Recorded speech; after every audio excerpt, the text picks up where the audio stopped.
The Innkeeper by Life Sketcher. Chapter 401 Big Brother. The gray-skinned creature shuddered as it thought about its answer. Lex, of course, did not understand why the creature was treating it like such a big deal.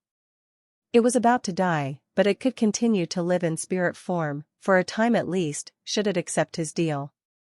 Unfortunately, the matter, for the creature at least, went deeper than that. Accepting the loss of its physical form meant that it would have to accept the end of its bloodline, and if it failed its mission, its entire race. What made it even more painful was that, while not the main instigator behind the doom that had befallen it, the spirit race played a significant role. How ironic, now, that it would have to become one of them should he wish to survive. While it underwent its mental struggle, Lex used his targeted scan on it to get a better understanding of it. Name, Abror Kashinga Lilai, click to expand. Jamil. Age, 875,955. Sex? Cultivation details? Species? Condition, very bad? Remarks, every inch of its body is worth billions. Lex almost whistled as he read Abror's age, as it was nearing 1,000,000. This was the oldest confirmed creature he had ever met, and it made him wonder what its cultivation was. He had a very strong feeling that, whatever it had been, it was definitely much stronger than the Earth immortals he was used to meeting. In fact, based on what it said, Lex could surmise that it wasn't the creature's age that was causing it to near its demise, but for some other reason. Perhaps he had been gravely injured and had been using these machines as life support. What he did not know, because obviously his view was from the inside, was that there weren't just a few machines linked to its body to keep it alive, but rather an entire spaceship's worth. Mary, is there some other way to keep it alive if I turn it into an employee? Lex asked. Not really. If your authority was higher, even higher than it was in the crystal realm, you could get a time stasis formation and freeze it in time till you figured out a way to restore its body, but currently, you have no such method available. If you keep updating your recovery pod and room, eventually you'll get there. Lex gave a mental nod, but outwardly his appearance was extremely impassive. He was waiting for the creature, but he did not have to wait for long. When it finally opened its eyes once again, they were steady. Abruptly had made its decision. Your Excellency, for the sake of my mission, and my sacred duty, I will live on even as a spirit if that is what it takes. I will forever be grateful for your aid and guidance, and do whatever it takes to fulfill whatever requirements you have for me. At ease, said Lex as he raised his ethereal hand. I do not require anything, for I have done nothing.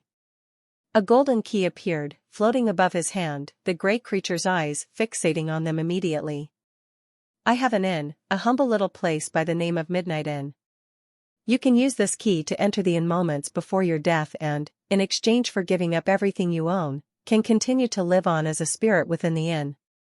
How long you can live depends entirely on how much you have to give up. This is a normal feature of my inn, and is the same for everyone, so you do not need to feel any special obligation if you decide to use it. After giving Abror the key, Lex's clone vanished. Back at the inn, Lex gathered his thoughts about the clone and began to plan. He had collected a lot of information on how the clone worked, but just to be safe, he decided to spend one more day testing it out before he made a decision. He let Mary know that he will be busy for the next few days, and to deny any requests to see him unless it was an emergency. He teleported to various planets, as he had already connected the inn to the entire star system for each of the planets he was connected to, and began spreading out business cards. He made sure not to leave them lying around, but secretly delivered to as many high-leveled cultivators as he could, to ensure they would actually use it. He began meeting them, but did not always fulfill their requests or even inform them about the inn. After all, he was not on a marketing tour, but understanding the extent of the business card, if everyone was a satisfied customer, it would limit his understanding of the clones. Through this, he began to better grasp the extent and limitations of the cards. While he was busy with that, Luther applied to meet with the Innkeeper, alongside Gerard. Unfortunately, Mary informed him that the Innkeeper was too busy to meet anyone currently, as he was working on future plans for the inn. Luther clenched his fists as his face grew grim. The fact that despite so many workers the innkeeper had to do everything himself spoke of the incompetence of his workforce. He had to fix things. They could not continue this way. Without speaking another word, Luther left, a tinge of scarlet beginning to fill his eyes. The things he could help the innkeeper with were limited because he was weak. In that case, he would erase his weakness. Luther made his way to the wealthiest and most influential worker at the inn, Z. His strength, amongst the workers, was weaker than only Gerard. His influence, however, had lately bloomed, making him the most popular in the entire inn. Along with that popularity, of course, came incredible wealth. This was because, in an attempt to make the ultimate background music, and hence increase his strength, Z fought in the arena every day, each time tweaking the music just a bit. Slowly, he changed his reputation from the recluse of the inn to the inn staff's big brother. Chapter 402 Damien Arbin Williams. The Gamer's Den, one of the most popular places at the inn, was no longer managed just by Z. Instead, Z became the assistant manager, still under the command of the ever-elusive manager named Leo, with a host of new workers under him. This only added to the popularity of the den, however, as not everyone came to it to play games. With millions of guests coming to the inn every day, things really had become very hectic. The stringent control Lex had over the minor details occurring every day had loosened, resulting in the inn staff suffering from various kinds of harassment. Usually, security would handle the matters, but not all troublemakers would take drastic actions. Sometimes it would just be persistent teasing and pestering. Due to the fact that all the inn's workers started with no cultivation, they were inherently weak even after they started cultivating, making them easy targets. When situations like this happened, all the workers had begun going to Big Brother Z to handle matters. As a naturally introverted person, Z was not one who could resolve matters by talking and having lengthy conversations anyway. Fortunately, with Z's love for going to the arenas, a new method to resolve problems became available. Moreover, due to his effectiveness with his bloodline, he had yet to lose a battle. In fact, while his bloodline level was below that of Gerard's, everyone agreed that Z had better control over the bloodline itself. Keeping this in mind, when Luther was unable to find Z at the Gamer's Den, he went directly to the arena, and indeed arrived just in time to watch Z finish yet another battle. This time, his weapon of choice was not a trading card, but a spinning top Bayside blade. His opponent, a beaten and battered alligator standing on its hind legs and wearing boxing gloves, took one last hit on its snout before collapsing for good. The heat in Luther's heart burned even stronger as he watched this. He was not as excited as the crowd at Z's victory. Instead, he lamented that the staff had to rely on a mere child to protect their honor. He completely ignored that he himself was only a few days old while Z was already nearing the ripe old age of 1 year. He waited silently until Z exited the arena, before approaching him. Luther made no grand declarations about wanting to change the future of the inn. Instead, he buried his edge and humbled himself before asking Z for a loan. Z, startled at how polite this new worker was, accepted the request and gave Luther the amount he wanted. After that, Luther did not waste any time on superfluous words, and directly went to the meditation room, with his eyes having turned completely scarlet now. For the first time ever, he activated his bloodline, anachronistic ignition, and began cultivating like a madman. He would first burn away all his weakness, then he would burn all the inn's enemies. Though the ballroom looked as pristine as the moment they stepped in, Lex's grandfather no longer carried the same poise. His face was pale and his eyes dug deep into his skull. In front of him stood Serene Williams and her husband, completely fine, as if nothing had happened. "You have always been rebellious, but not this much," said Lex's grandfather, doing his best to keep his knees from trembling. He was a dignified immortal. His pride did not let him lose face by falling to the intimidation of one who was still in the nascent realm. "I can understand I have not been the best father. I can understand how our relationship became estranged when you married this, lesser-born." There was a hint of disgust and disdain in the man's voice when he said the last line, his eyes momentarily glancing at Serene. But though she may be of common stock, I acknowledged her when she proved her worth with her sharp mind. I especially became appreciative when she gave you 3 talented children, using her sharp mind to ensure that each was born with special talents and skills. I can even understand how that whole fiasco with Little Moon upset you. He had to be careful with his words, for the matter with his son's youngest daughter, Moon, actually nearly tore their family apart. The wedge created that day still had not been healed and, ironically, it was that low-born woman who convinced his son not to leave the Williams family forever. For that, he was genuinely grateful to her. After all, he was the most talented Williams family child of his generation. It would be a shame to lose him. But no matter how bad things have gotten, you have never behaved this way before.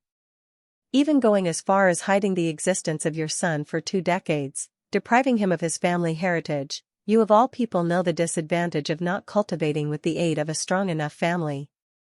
What could it be that prompted you to do this? The air in the hall was still as everyone waited for the man to continue with his words. Damien Arbin Williams, Lex's grandfather, finally said the only thing that possibly made sense. The only thing I can think of is a matter related to bloodlines. He felt a great amount of fear in his heart as he spoke, and an equally great amount of hope. The Williams family had a great history, and should have been one of the top 4 families of the Jotun Empire, directly alongside the prestigious but family which no man but belonged to, under only the royal family. But while the Williams family shared a sufficiently powerful background, there was one major flaw that prevented them from ever reaching that status. Other than the founder of the Williams family, one of the 4 advisors to King Jotun himself, no one from their family had been able to unlock the bloodline their family carried.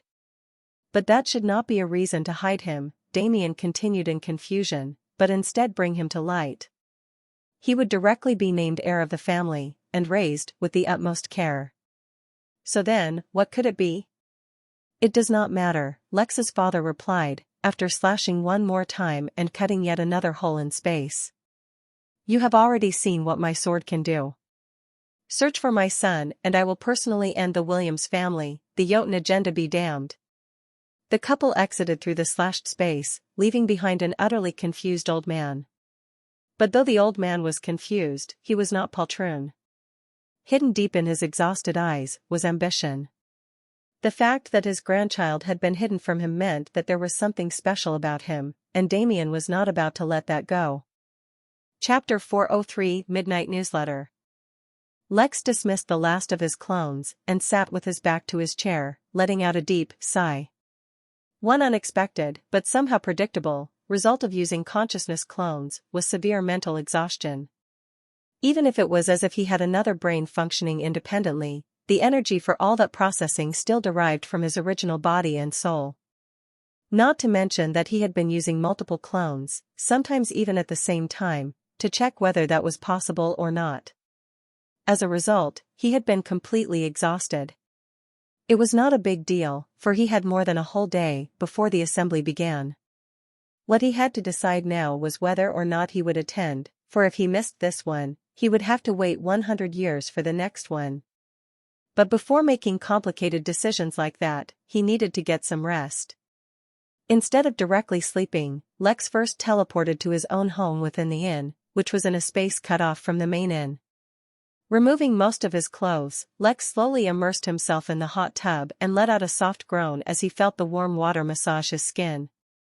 A strange thing that had happened to him since his upgrade was, most hot things just felt warm to him. Even if he put his hand in an open flame, for a very long time it would only seem warm. Only when the temperature was close to his limit, would he begin to feel that it was hot instead of warm. Not that any of that mattered, for right now Lex was in a mood to relax. After a short dip, he got out of the hot tub and put on his bathroom set and let it cleanse his body of all fatigue, as well as filth. Not bothering to change, Lex then walked into the meditation room, sat down, and began cultivating. Sleep would help him recover, there was no doubt about it, but meditating and cultivating would help put him in the right state of mind for what lay ahead. Considering he was at the peak of the Foundation realm as it was, all cultivating would do was push him towards the golden core realm. But it was not an automatic transition, so until he chose to initiate it himself, cultivating would only end up refilling his reserve of spirit energy and refreshing him. It did not take long, approximately 6 hours, before Lex stopped his cultivation, for he was completely refreshed. Since he had not been drained beyond normal, or been injured in some way, such a normal way of recovering was more than enough to bring him back to his peak state. Now Lex had a decision to make, but he received a notification that an upgrade to merge with the Henali portal was complete, and only required him to make a few additions. Lex had put off dealing with unrelated stuff for now, but this was a simple enough task that he didn't mind doing it. The Henali portal was similar to the internet, and spanned the entire known universe in the origin realm. It was maintained not by the Henali themselves, but by the members of the Henali Alliance. This statement in itself brought Lex a lot of confusion, since if the entire origin realm was under the Henali purview, shouldn't the entire universe be considered as a part of the known universe? Of course, in this regard the universe was only referring to the origin realm itself. But, regardless, coming back to the portal, entering it required a few things first. A person who was entering the portal for the first time had to go to what was called a registration point and log in from there. This was because they would take all kinds of information and enter it into the portal. Once that was done, a person could interact with the portal as simply as by giving it a verbal command, regardless of whether you had a login device or not. Of course, such interactions were extremely limited in capability. The proper way of logging in was with a login device. This could be a simple computer, to let you access the information, or a complete VR immersion kit to let you enter the virtual landscape of the portal. Once logged in, there were still a few restrictions, such as the inability to hide your identity from the portal, but otherwise it was an open world for you to do as you please. The exact details Lex was not aware of, since the information he got from the system was only related to setting up a registration point and an access point, as well as the very basics of the portal. After thinking about how to set it up for a bit, Lex decided to put down the registration point on one of the branches off Main Street, but created multiple access points throughout the inn. The thing about access points was that it contained both complete immersive VR kits, as well as simple access points. Of course, considering the size of his inn and the number of his guests, he had to create enough access points to accommodate a large number of people entering. At the same time, he wasn't sure of how much the demand would be. As such, he created a dozen access points throughout the inn, with the largest being at the village, and bought new workers to work in them. He'd check it out when he had the time. For now, he turned his attention back to the assembly. Even if he decided to go, there was one issue he had to overcome, and had been unable to experiment with. To activate the business card, someone needed to channel energy into it, but once the clone was summoned, it was unable to move. Did that also mean it was unable to teleport? Within the inn, he was able to teleport his clone anywhere without it disappearing, but he did not know if the same would hold true for teleporting the clone to the assembly. Everything was so risky, and now he had to face a battle between his heart, which wanted to go, and his brain, which said waiting 100 years was not a big deal since now he was a cultivator. William Bentham was feeling good. Things had only gone from bad to better over the last 1 year, and not only was his cultivation recovering rapidly, his business was taking off. His secret society, the Rose Society, was gaining influence faster than anyone could imagine, and the best part was, due to the various business deals he had operating through the inn, no one could trace his income. That meant the Rose Society had no money trail anyone could use to trace it back to him. What others didn't know was that, soon, he would even receive an entire spaceship. He could use that to transport the rehabilitated workforce from Earth to another planet, and start a colony on a new world. Of course, such a deal hadn't been without costs, but nothing was without price.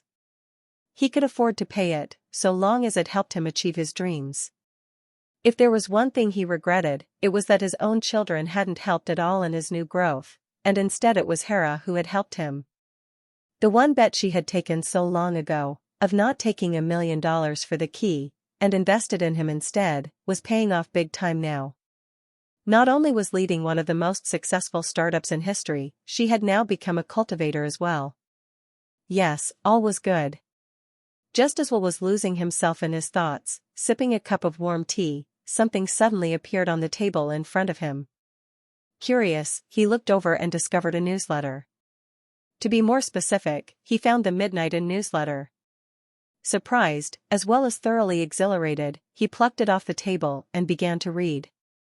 Oddly enough, on the entire page filled with interesting news not only about the inn but the universe at large, Will's eyes were directed instead to a small little corner of the page with a segment called Ask Rachel. Maybe it was the beautiful font, the alluring color, or the fact that there was a small figure of Rachel drawn over the segment that kept waving at Will and pointing down at the segment, attracting his attention to it. One could never be sure about these things. The first line, though he felt ashamed to admit, did attract his interest. It simply read, "What is all the success, power, and prestige in the universe worth, if you have no one to share it with? Looking for help, or some tips on how to start exploring the universe for your significant other? Then look no further and ask Rachel the questions hidden in your heart. She will be the beacon that lights up your road towards a wholesome and happy love life." Chapter 404 Error 404, Not Found. Poor old Velma, who had not really paid much attention to her cultivation, was completely overwhelmed by the responses that she got for her first newsletter. Over 100,000 guests had responded within just a few hours and asked her questions for her segment. How was she to pick which one to respond to? For the first time, she regretted not having a higher cultivation level. If she did, she would not need to split this task. But either way it was not much of a loss, as she was only sharing the task with her good sister Antia, the pregnant lich. She had a happy and successful marriage with Gawain, the sword that had assumed a human shape after gaining sentience and entering the immortal realm. Her romantic advice was sure to be excellent, right? She recalled that Antia had once shared a story about a romantic date she had when she was still dating Gawain, where he invited 9 generations of a cultivation family that had antagonized Anita and permanently resolved their disputes. It was such a warm and kind-hearted gesture. That was exactly the kind of man, exactly the kind of sword every woman was looking for. Anyway, whether Velma answered herself or it was Anita, the true identity was hidden behind the persona of Rachel, which is why she chose such a name in the first place, instead of just directly using her name.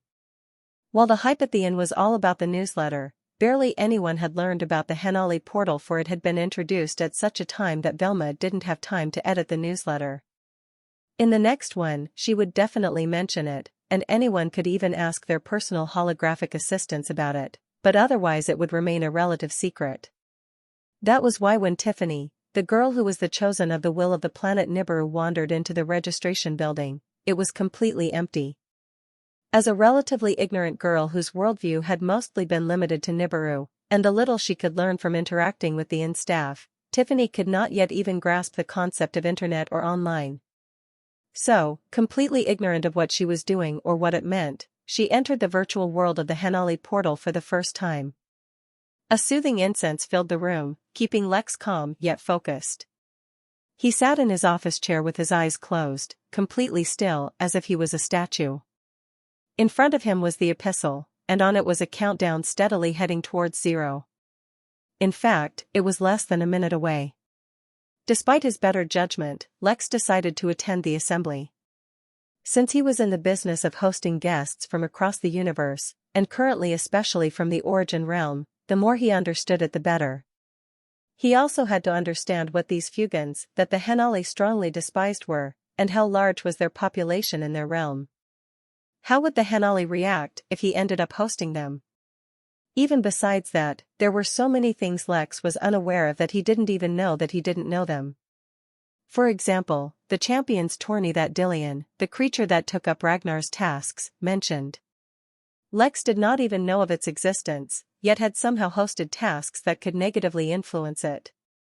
He needed to understand what the repercussions for such a thing were and what other potential pitfalls there were waiting for him. Also, and this was not in any way a significant factor in aiding his decision, he really wanted to see a living T-Rex up close if one appeared there as well. To be exact, Lex did not really understand how rare downlords were, but he supposed that a race that controlled over 100 galaxies probably had at least a few, right? Just as he completed that thought, the timer on the epistle hit 0. Lex opened his eyes and focused on it. It was time to conduct his experiment and see if he would be successful in sending a clone to the assembly in the first place. Picking up a business card from the cardholder, Lex channeled some of his energy into it, activating it. The, by now, familiar sensation of a clone being formed appeared before he saw an ethereal figure of himself standing before him. This wasn't the first time Lex had summoned a clone by himself, so he was not surprised, and did not spend several minutes admiring the Adonis-like, perfectly sculpted representation of resplendence that was his clone. Not that he did so during the first time either. Instead, he picked up the epistle and tossed it towards what should have been his intangible figure, and watched as its descent slowed down drastically while it passed through his clone's body. That was good enough and, using the clone, he activated the epistle. He held his breath as he waited for the teleportation but, after a few moments, nothing happened, and the epistle fell through the clone's body onto the ground. Just as Lex was trying to understand what had happened, for this should have theoretically worked, the epistle began to blow, and a projection of a few words formed above it. The words read: Error 404, connected teleportation point not found. It took but a moment for Lex to realize his mistake. He was so used to teleporting right out of the inn that it did not occur to him that the inn's protective formation would prevent others from teleporting in and out of it. Not feeling dumb at all for making such a basic mistake, Lex directly teleported to one of the planets connected to the inn and repeated the attempt. This time, the clone was sucked into a mini wormhole, without losing connection to Lex whatsoever. Lex quickly returned to his office and sat on his chair with his eyes closed. His entire focus, for now, had been diverted to his clone. The teleportation it was undergoing was not nearly as instantaneous as the one the inn afforded, giving him a little insight into how incredible the inn's teleporting actually was. Instead, the clone felt himself surrounded by a bubble with the faintest hint of blue in it. Outside the bubble was an endless void of gray stuff. Whatever was outside the bubble seemed liquid and solid at the same time. It flowed around the bubble like water flowing around a boulder in its path, yet at the same time it would solidify and form unusual shapes around it. It was like various colored sands mixed in together, forming different shapes, yet at the same time not quite. Even Lex's instincts weren't able to make sense of it, and gave him no warnings or recommendations regarding the substance outside the bubble. It was most likely because even his instincts weren't able to exceed the bubble's limitations. The teleportation took several minutes, which is something Lex could only tell because his main body was at the inn. Otherwise, within that strange gray space, even time seemed somewhat abstract. When the teleportation ended, Lex's extremely focused mind picked up various bits of information all at once. Firstly, he was in a room that strongly reminded him of the U.S. Congress. But instead of getting a single chair, he had an entire booth. Though he was in the form of a consciousness clone, he could tell that the booth was filled with such excruciatingly, beautifully pure spirit energy that he had never felt anything like it. At the same time, he knew that if his real body had appeared here, neither the lotus on his back nor the system's ability to absorb energy would have been enough to prevent his body from being overloaded with what was surely the pinnacle of all energies, and exploding as a result. Even as merely a clone of his consciousness, he had been influenced by the energy, resulting in him feeling such immense, orgasmic pleasure that it nearly drove him insane. Had he not entered the overdrive state before sending his clone away, it would have taken him a long time to recover. Fortunately, he had made sufficient preparations. Moreover, the extreme control his host attire gave him over his expressions somehow extended to his clone, so even in the brief moment of near insanity, he had kept his expression placid. The second thing he noticed was that while the room was large, it was not nearly as big as he had been expecting, considering this was a gathering that invited all those that had entered the Downlord realm and the Origin realm. In fact, there were probably less than 50 booths altogether. Moreover, even of the existing booths, very few were actually occupied. though he was not able to actually see into the booths that were occupied. This was probably one of the safety measures to ensure anonymity. Well, to be more specific, he could not see in most of the occupied booths. This was because the third thing he noticed was a very familiar figure. It was the devil Balaam. Chapter 405 Challenge. The hall Lex was in was large and majestic, with every inch of it covered in an intricate pattern carved directly into the very walls of the hall itself. The lighting was a dim yellow, as if a chandelier hung over the hall, filled with old incandescent bulbs. Yet if one were to look directly above, they would see what looked like a miniature version of a star, wrapped in and hung by what seemed an ornamental chain. Something about the scene was unusual, but even in his overdrive state, Lex found it difficult to focus on any one thing for too long, due to the crashing waves of pleasure the energy kept giving him. He could have sworn that if it weren't for the perfect control his suit afforded him, he would occasionally moan from pleasure. He looked around his booth, straining his mind to see if there was anything he could use to control and reduce the amount of energy, but he saw none. If things continued at this pace, he would be mentally exhausted long before anything substantial happens. For a meeting that was only held once a century, Lex assumed that it would last, at the very minimum, a few days if not weeks. Now it seemed like Lex wouldn't even be able to last the first hour. Nothing was happening yet, or at least no one was talking where Lex could hear, which meant that Lex was exerting himself constantly just to stay sane, and not even hear anything relevant. In fact, he couldn't even spend time trying to observe the other Dalords, for the moment he looked at the devil who he already knew, the man that was Loretta's dad, and thought of his name, the devil reacted, and looked directly towards Lex. Lex's mental state was too strained to pick up any details of his expression, and detect whether there was curiosity or recognition in the gaze. It took all his strength just to stop thinking about him. Lex was in a strange situation, where it would take all of his strength to focus on one thing, due to the distraction created by the energy, while he would also need all of his energy to stop thinking about a certain thing. To reduce the strain on his mind, he allowed himself to relax a little while until nothing important was happening, and let his gaze wander the hall. 13 of the booths were hazy, meaning that 13 other guests were here keeping their identities hidden while only 5 of them didn't care at all and let their appearance be shown to all. Other than the devil, there was another humanoid being. She was an angel of otherworldly beauty, with a bearing truly surpassing that of mere mortals.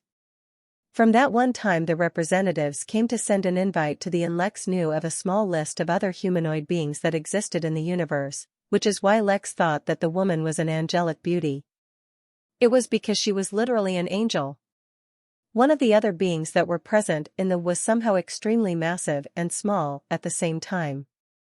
He was small, because he fit perfectly in the booth that was the same size as the others, but when Lex passed his gaze over him, the image in his mind was so vast Lex could not begin to comprehend its size.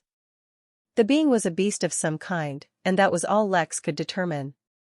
As for the remaining 2, Lex's feeble mind could not comprehend what kind of existences they were. To avoid the risk of earning anyone's attention, Lex looked away.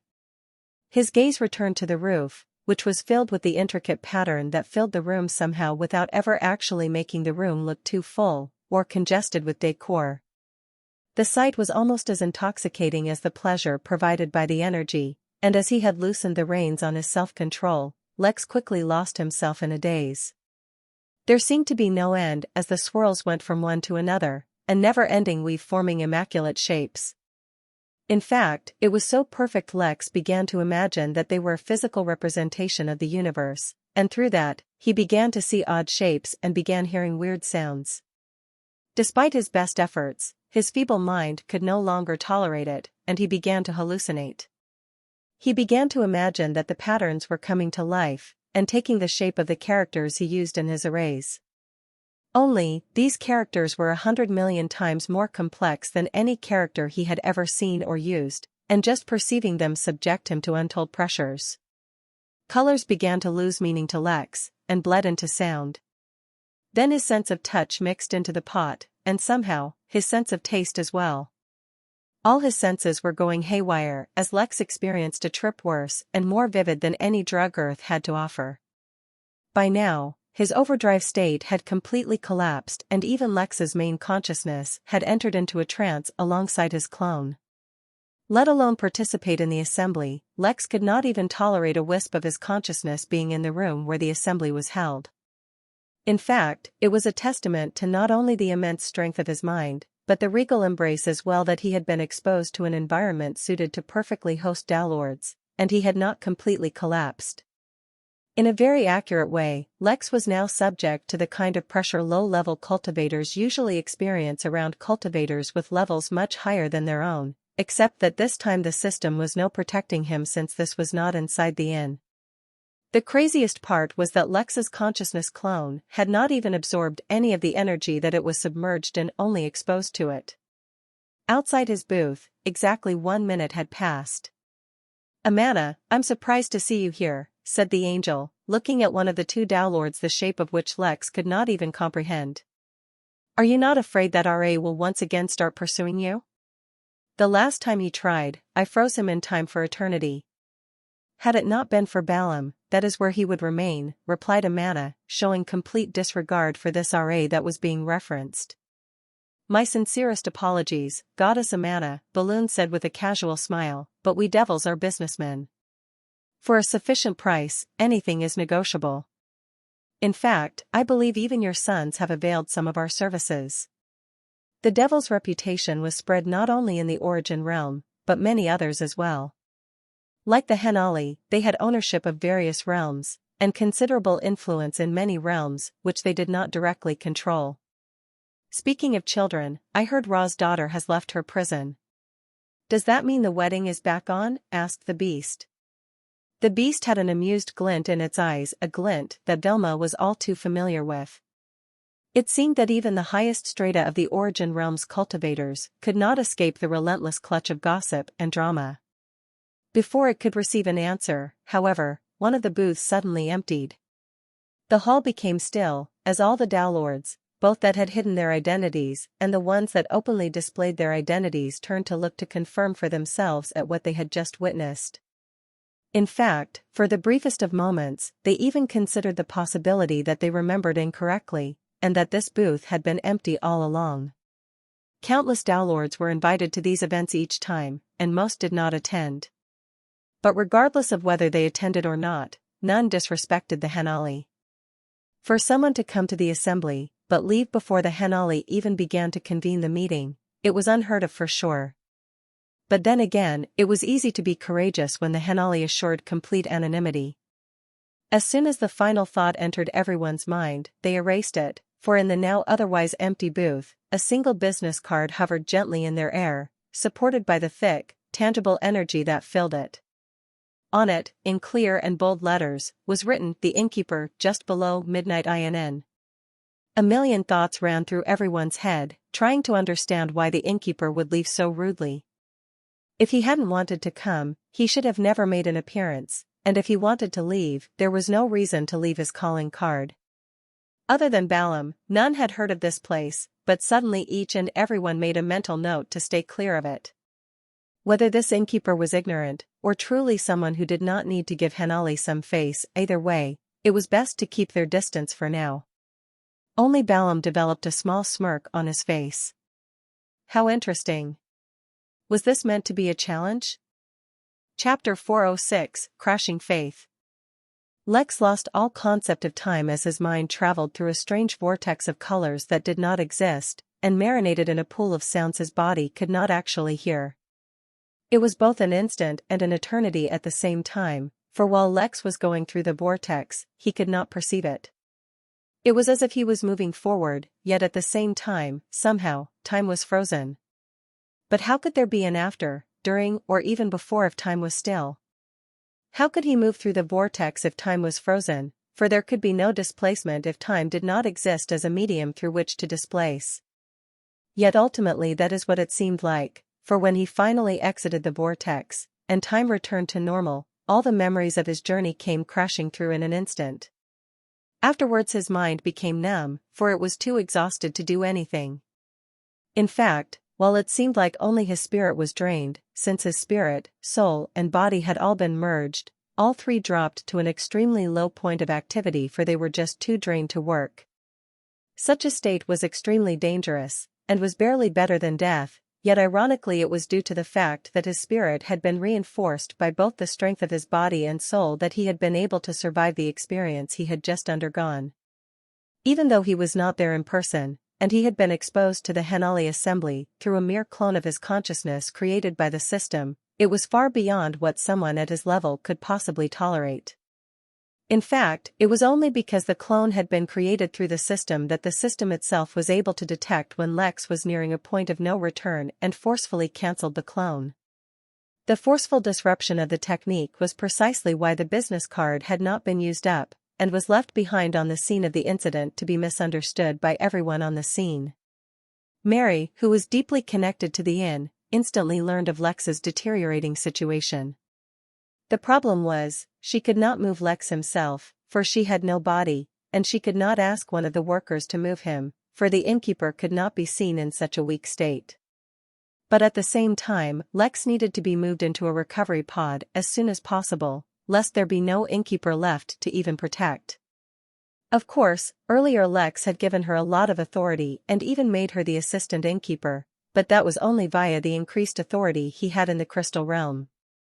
Now she was back to only being able to communicate with the inn staff at most. Stuck between a difficult decision, she could only compromise and summon Gerard. He was one of the oldest two workers Lex had at the inn, and while all the workers could be trusted, if she had to take a risk, it was best to be as sure as possible. Gerard teleported right over to Lex's office building using his security access when he heard there was an emergency, and when he entered the building he nearly collapsed from alarm when he saw the innkeeper unconscious at his table. Nearly on the verge of a heart attack, and on the verge of having his immeasurable faith in the innkeeper shaken, Gerard managed to gather himself back up. After all, if he wasn't able to recover, someone else would need to come, and he could not allow the innkeeper to be seen like this. As quickly, yet gently as possible, Gerard lifted the innkeeper from his seat and teleported to the recovery room. With the absolute utmost speed he could conjure, he took the innkeeper to the recovery pod before anyone could see who he was carrying. Once the task was done, Mary informed him to keep the secret, and that she would let him know if she needed anything. Gerard, who was thoroughly shook, only weakly nodded and teleported away. For the first time in his nearly one-year-old life, Gerard chose to take an alcoholic drink that day. Mary, on the other hand, did not rest, for she was keeping a constant watch on Lex's situation. Technically, Lex was not injured. Instead, it was just his body, spirit and soul which had entered artificial dormancy due to a severe exhaustion. Some external aid, any external aid really, would help him recover. It was only a matter of time now. Gawain, the sentient sword, was sitting cross-legged in his abode. When he joined the inn, he had been asked nothing more than to become a swords teacher for any guests who wanted to avail his service. The extent of his education, however, was left completely up to him. After all, if he felt that a certain guest could not be taught, it would only be a waste of effort to offer him the most in-depth teachings. As a result of this, he had made his abode within a hole carved into the side of the Midnight Mountain by a sword strike. He filled the entrance of his abode with a mild version of his own sword intent, so that any guest who wanted to meet him would, first, get some free benefits by meditating on the intent, and second, so he could filter out as many untalented people as possible. Still, he couldn't be too harsh, lest he upset the innkeeper for not doing his job. As such, he reduced his standards to the lowest possible amount. Even still, he ended up becoming revered as an excellent teacher with the harshest possible standards. Considering he changed 10,000 MP for a single class, and that he avoided as many classes as possible, he should have been mostly free. Yet that was far from the case. He was almost always busy, for the Path of the Sword was one of the most popular universe-wide. Still, this day, something slightly unusual happened. He saw, through his spirit sense, a lone human wandering towards his abode casually. On his waist, the human wore a sword, though it was of a different kind than Gawain's own body.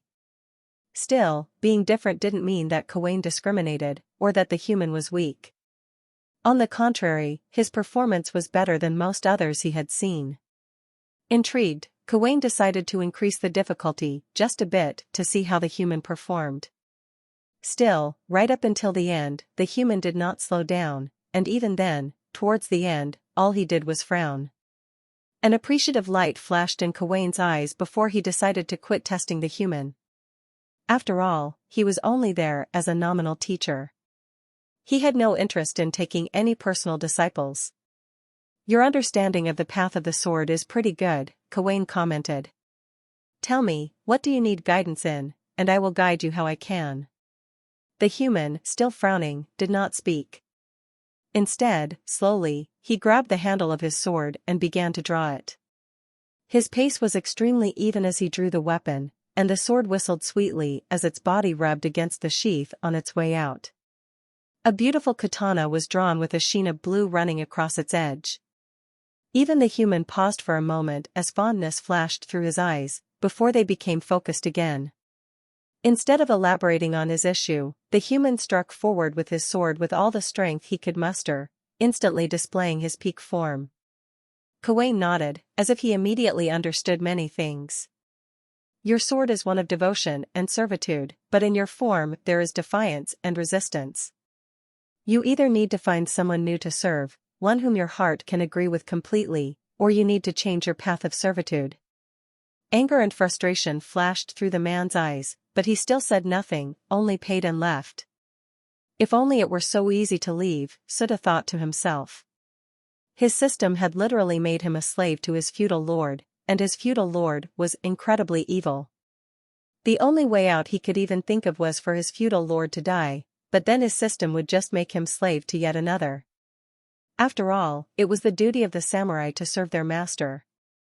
He could not think of a way out. His future looked incredibly bleak. He could see no way out. "Ho there, friend," yelled someone walking his way, "you look like you've seen better days.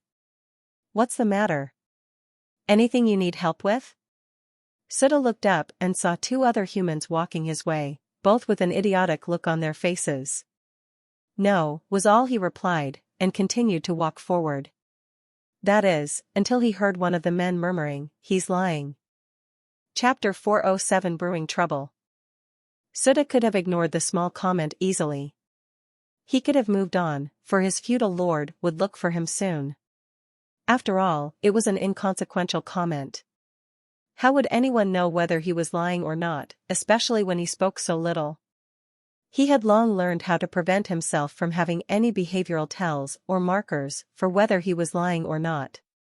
Logically speaking, the other person was a scammer and had purposefully let him hear the murmur in order to arouse suspicion and doubt, and cause a disturbance in Sudha's mental state. Such a vulnerability would then allow them to try to build a logical premise for how and why he should trust them, before, in a seemingly reasonable and logical sequence of events, going on to scam him. Sudha knew this, because of the kind of exposure his feudal lord provided him with. Suzuki was a cunning man, and needed Sudha to be well versed in every kind of established falsehood there was, not so that he could prevent them, but so that he could enact them. Despite knowing all of this, he could not help but stop. Something in the man's voice, the certainty with which he spoke, yet the hush in his voice as if he was speaking only to himself, it told Sudha that he wasn't making it up. Yet when he turned and looked at the wide grin on the partner of the man who had murmured, he suddenly had doubts. That was a scammer if he ever saw one. "The name is Anakin Indiana McLean, friend. Why don't you hold on a minute and hear us out? If you feel like we can't help you, you're always free to leave. After all, there's no harm in just listening." Definitely a scammer, this one, Sudha thought to himself. Yet he stood still all the same. It was true, though. With how miserable his life was going, he really had nothing left to lose by listening to them. "Have you heard of the Chamber of Secrets?" Anakin asked. "It's where we like to hold our meetings." Anakin's senses were tingling. He was about to make a huge profit. He just knew it. An hour passed by and the room where the Henali assembly was taking place was slightly more filled. The participants, those who did not hide their identities at least, continued to chat amongst themselves casually, though there was a tinge of anticipation in their eyes. They wanted to see how the situation was about to unfold. At the exact 1 hour mark, when admission to the assembly hall closed, a figure appeared in the center of the hall. Everyone turned their attention to the figure, just as the figure looked out at the room. 2 of its 26 eyes, however, were completely fixed on a single card that read Innkeeper. It said nothing before it began convening the meeting, but 2 of its eyes stayed fixated on the card throughout. The audience was not disappointed by the lack of drama. On the contrary, they were even more enticed by the lack of it. After all, they were beings that did not plan out their day, but instead they planned out their millennia. It was the slow performance that got them riled up, the steady build-up to a fantastic conclusion. For now, just the direction of that single pair of eyes was enough to sate their craving. Of course, this was only for those participants that lived for this kind of enjoyment. Others couldn't care less. At the same time as the Henali assembly, which was being held by the highest-most echelon of the realm, another assembly was being held. This time there was no Henali member to oversee the assembly, only their chosen representative this time. Thus, presiding over this joint session that included the recognized empires, races, and organizations, was a member of a race called the Star Guard. A being made up of pure fire, its strength was extremely formidable. At the same time, however, the emperor of the Jotun Empire, who was sitting in the assembly, had never even heard of the Star Guard race. He was seated in one of the middle sections of the room and even near the top, even though the human race was considered, in general, much weaker than many of the races that sat even below the emperor. It could not be helped, for he was not seated arbitrarily. He was seated according to the social rank of humans in the origin realm which, based on common sense, should have been quite low. This was because the status of a race was not determined by how large their population was, how developed their cultivation system was, or what kind of military might they held as a race. Instead, it was determined by the single strongest member of their race. As far as the human race was concerned, in the entire realm, there was none stronger or with a higher cultivation level than him. Moreover, he was not the kind of ruler who sat on a bejeweled throne and passed down orders from behind safe havens. No, the emperor was a man so fierce that, besides being a ruler of one of the largest human empires in the realm, he had been hired as a personal envoy by the Henali. In a realm that did not naturally allow beings touching the Tao to be born, he was near what should have been the natural apex. So his rule began with, and continued on while in the midst of eternal war. It was not his own innate logistical prowess that allowed the empire to flourish. Instead, it was the secret help the Henali provided him in exchange for his excellent service that shielded his empire from downfall. As it happened, while he was in the assembly, listening once again to Dral's speeches about the future of the realm, and Henali's vision for its development, the emperor once again received a missive. Once the assembly ended, he would have to visit a place called the Midnight Inn. From hours to days, time slowly passed. No one sensed anything unusual, for the most part, since they were used to the innkeeper disappearing spontaneously. But a subtle tension filled the air that extremely few could detect. Chad, the deputy director of security, directly under Gerard, began to notice Gerard behaving strangely. He was often absent-minded and would occasionally disappear without explanation. Things that were running smoothly up until now slowly began to have problems. Security, for one, began to cause trouble. Having 2 Earth immortals at the inn at all times usually ensured that there wouldn't be any problems. But the universe was not without other immortals, and the inn had already developed enough of a reputation that they could occasionally visit. Though there hadn't been any direct confrontations yet, a few tense encounters had taken place. What was strange, though, was that while usually Mary gave excellent orders to deal with the situation, this time she was being hesitant, and kept moving towards tolerating as much as possible. Another issue was logistics. With an increased number of workers, everything originally ran very smoothly. After all, the system itself took care of so many things. But with no clear upper management, and Mary herself acting out of sorts, alongside the innkeeper's absence, many of the workers had to resolve their own issues. This often resulted in clashes or misunderstandings. For most guests this was not a big deal, but for some of the older or more observant guests, this was a huge anomaly. The number of devils at the inn had also increased lately, and while they created no problems themselves, they sent silent reports of everything that occurred in extensive detail. Who or why they were sending these reports to was a mystery, but they were not subtle at all with their actions. As if to make things worse, a few days later, in the X-14 star system, a huge, extremely coordinated battle took place that spanned multiple planets. The Dmitri family, despite being caught off guards, somehow managed to repel the attackers, with rumors abound that someone named Tetsuya played a significant role in resolving the attacks. Yet the real issue that came to light was that the attackers all snuck onto the planets, and would then teleport to the inn until the right time. Then, when given the order, they would return to the planets and launch an attack. This information spread very quickly, and painted the Midnight Inn in a very bad light. Yet somehow, that attracted even more guests. Mary was alarmed, for this was not what the inn was supposed to represent, yet it was clear that people were abusing the system's capabilities while not breaking any of the inn's rules. 100 more minor issues were popping up. The latest of which was happening today, on the day of Harry and Haley's wedding. A group of party crashers had barged in, and the situation was looking like it was deteriorating fast. Chapter 408, Too Ugly to Describe. Harry and Haley had been planning their wedding for a while, by their own standards. It had been a few months, and honestly they could not wait any longer. To be honest, there was no real need to either.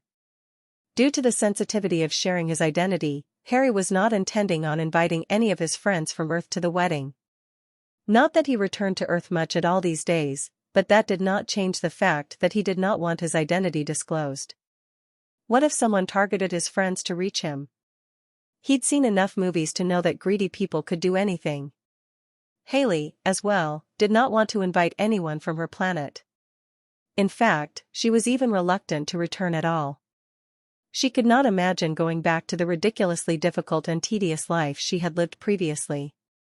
Though she always knew she was being overworked, she had no idea just how much of a terrible life she was living till she saw the living standard at the inn. Still, while they had no invites from their own planets, they both had made plenty of friends with their identities at the inn. Just coordinating and inviting all of them was a hassle.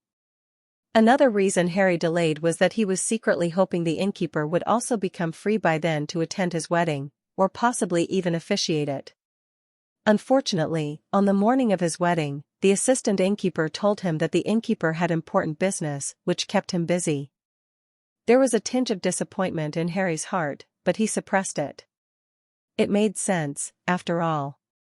The innkeeper was an important man, he had better things to be doing than attending his employees' weddings. Harry had rented out the entire Midnight Manor for the wedding, despite the fact that there were perhaps a little over 100 guests at most. For some people that number may be huge and for others it was small. For Harry, an orphan with no contacts of friends other than the ones he worked his behind off for, and for Haley, a simple farmer girl previously, the number of guests was massive, and something they were very prideful of. The guests contained, other than some of Harry's colleagues, some of his regular customers, friends he'd made at the inn, as well as many of the contestants from Lady Cosmos who became friends with Haley. It was an absolute ball, since the wedding style they had opted for was a merger between traditional Western weddings and those from Haley's world. Yet while they were dancing and singing and playing wedding games, things instantly went from perfectly joyous to deathly still. A small group of guests from the race known as Gelati were at the inn, and happened to be nearby the manor. Moreover, while they had not come to the inn with devious intentions, when they saw Jill, the winner of the Lady Cosmos competition, attending a function at the manor, things instantly deteriorated. The Midnight Inn's security room immediately picked up their malicious intentions, but there were 4 of them and all of them were in the immortal realm or greater. The security personnel did not even have time to register the situation and try and attempt to resolve the situation before the 4 of them crashed the wedding with their auras full on display. The strongest known members of the Midnight Inn were Kawain and Anita, who were both at the Earth Immortal Realm. They were extremely competent, but even so they could not go 2 against 4, especially when some of them seemed to be at an even higher cultivation realm. The aura of the four put great pressure on everyone at the event, but even as they tried to understand what was happening, the four miscreants were not following the traditional bad guy sequence. Instead of peacocking and strutting about, as was the stereotype, all four of them surrounded Jill, while one of them grabbed her by the throat. "I heard you were saved by a dragon last time, but the dragon's not here now. I wonder who's going to save you now?" asked one of the four hideous, fat, blob monsters. The gelati race were not humanoid, but instead looked like a fusion between a slug and a beetle, in that they were too disgusting to describe. All that mattered was that copious amounts of ooze that came off their body, and the many number of creepy limbs. "This is the Midnight Inn. Do you know what you're doing?" asked Harry forcefully as he gathered himself up from the shock of what was happening, and the pressure of the four beings. Yet instead of answering him, one of them only flicked one of their limbs his way, attacking him from a distance. Like a cannonball his body launched from the venue at a speed none could follow, his state completely unknown. Everyone paled and a few guests immediately departed from the inn, directly teleporting away. But not everyone could teleport away, and the inn staff had no idea what to do.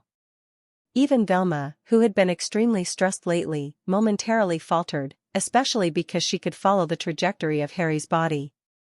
From the Midnight Manor it had launched all the way to the Midnight Mountain.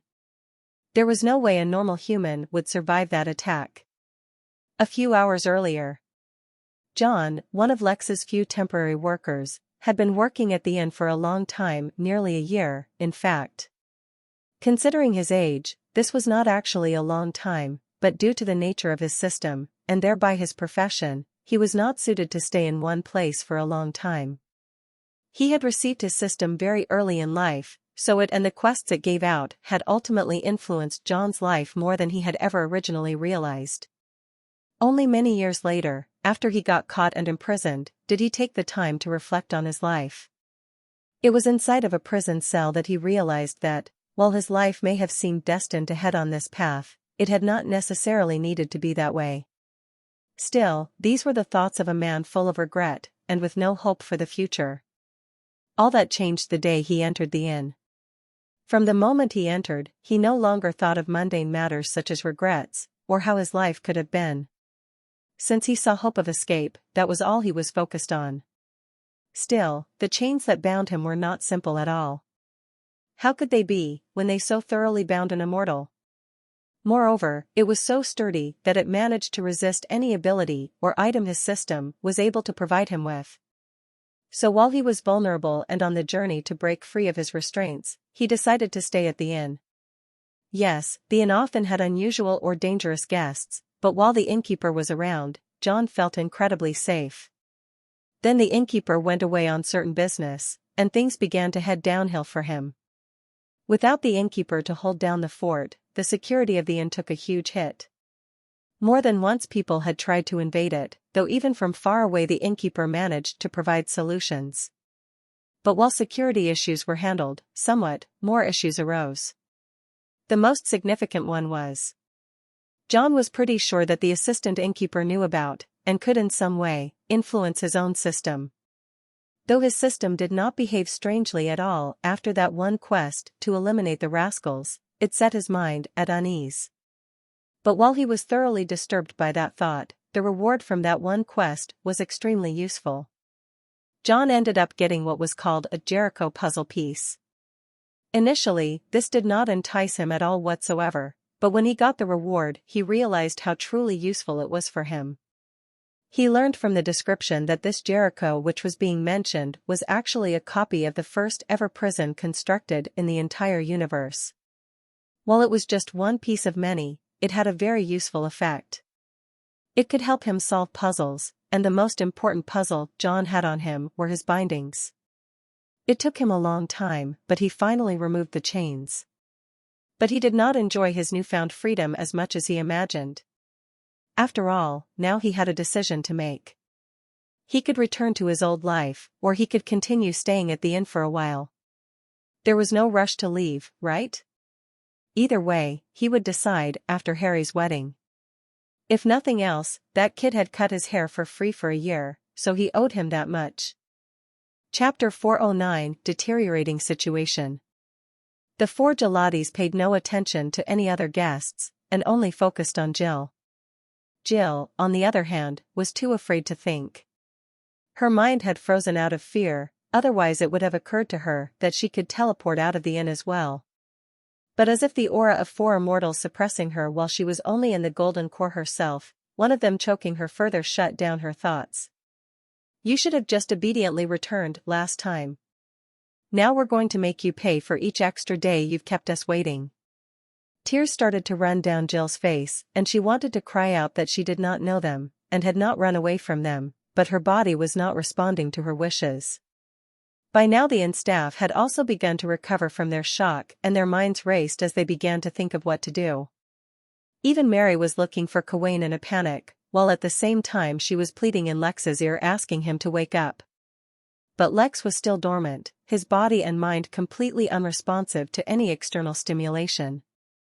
There was only one person on the scene who was not reacting out of fear and shock, John. The situation had deteriorated too quickly for him to do anything, and honestly he wasn't the type to stand out against tyrants, to help out a stranger. But when Harry was blown away, something unusual happened. John's extremely experienced mind immediately judged that Harry was dead, for a mere Foundation realm human could not survive a direct blow from an immortal no matter the circumstances. His entire skeleton would have been crushed to bits and his brain turned into a Jackson Pollock painting by getting smashed against the mountain side. There was a pretty good chance that his body's situation was even worse than what John had described, for he only accounted for the physical force behind an immortal's attack. If the immortal had used any other kind of force or technique, then perhaps there wasn't even a body to smash into the mountain. Then he considered the value of each of Harry's haircuts. Considering that during his haircut, he would nourish and relax, and sometimes even reinvigorate the soul, his haircuts were not cheap. Then he considered how long they had known each other. It was hard to determine, since John had not been keeping count of the exact number of weeks, but let's say they had known each other for 45 weeks. That 45 haircuts, each one worth a lot. After some mental arithmetic, his valuation for the haircuts, when rounded off, came out to be exactly worth 4 immortal bodies. Payment accepted, initiate task, said John, though for some reason no one heard his voice. Yet in his eyes, the time seemed to slow down, and the 4 immortals surrounding Jill were targeted in red. Since his system was an assassination system, it, of course, helped him immensely in carrying out assassinations. Creating the most efficient strategy for him was but one of its many abilities. Raising his cultivation whenever he assassinated someone with a higher cultivation level than him was another. One of his favorite ways in which the system helped, though, was when it taught him incredible attacks.